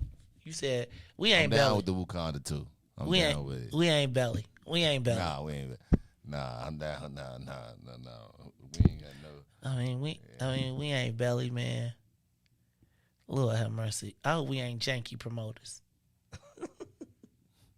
Django, Django. I feel like some Django need to happen in this month. All right, y'all. This is the Mays Jackson Show. I'm your host, Mays Jackson. For Mays, Riis, and Ruthie, where every single day we ask the question, "What's in it for the black people?" And if you don't like it, you can still tell them. Mays said, "We out of here." Peace. Let's get down to business and go ahead and address the facts, man. Lightfoot seems more or less in the black. Rahm Emanuel's another case. He was just as tired. 50 closed schools left much to be desired. Police had Anjanette naked on that body cam. They suppressed the footage so it couldn't touch a lot of hands. Reminds me of that 16 shots in that cover up. Both of them similar, so I went and dug it up. George Floyd killed, a lot of riots happened in the town. Southside burned and they wouldn't let them bridges down. Grandmother sick, need a prescription and plus a couple groceries. You gon' have to travel just to get it now. COVID-19 out here shutting all the business down. Not enough SBA loans to even give around. So many failed businesses that you could put them in the pile. If you don't survive the pandemic, it's gon' sit you down. We sing, dance, play ball, entertain, and crack jokes. Government infested black neighborhoods with crack smoke. System that milked us so bad, we got lactose. Still trying to find out what's in it for us black folks. We sing, dance, play ball, entertain, and crack jokes. Government infested black neighborhoods with crack smoke. System that milked us so bad, we got lactose. Still trying to find out what's in it for us black folks. Shout out to Willie Wilson, hope one day you get to Senate. We need some different players in the game to handle business. Too many shady characters like Madigan and Blago. But when you really break it down, it's typical Chicago. City full of gangsters, it's what the land was built on. Same streets with hood legends, DNA get spilled on. Carjackers out here lurking, trying to get they steal on. Looking for a block to put them Hellcat wheels on. Let us give bogus appraisals a red line. Car crackers out here getting minimal fair time. And I'm concealed carry, I stay with the pipe. But Illinois gun laws giving minimal rights. Stay up on the swivel, make sure I'm moving tight. Check all of my mirrors when I pull up to the light. Pick my homie up from out of town, man, he caught a flight. He was hella nervous, told him, shorty, this a way of life. We sing, dance, play ball, entertain, and crack jokes. Government infested black neighborhoods with crack smoke. System that milked us so bad, we got lactose. Still trying to find out what's in it for us black folks. We sing, dance, play ball, entertain, and crack jokes. Government infested black neighborhoods with crack smoke. System that milked us so bad, we got lactose. Still trying to find out what's in it for us black folks.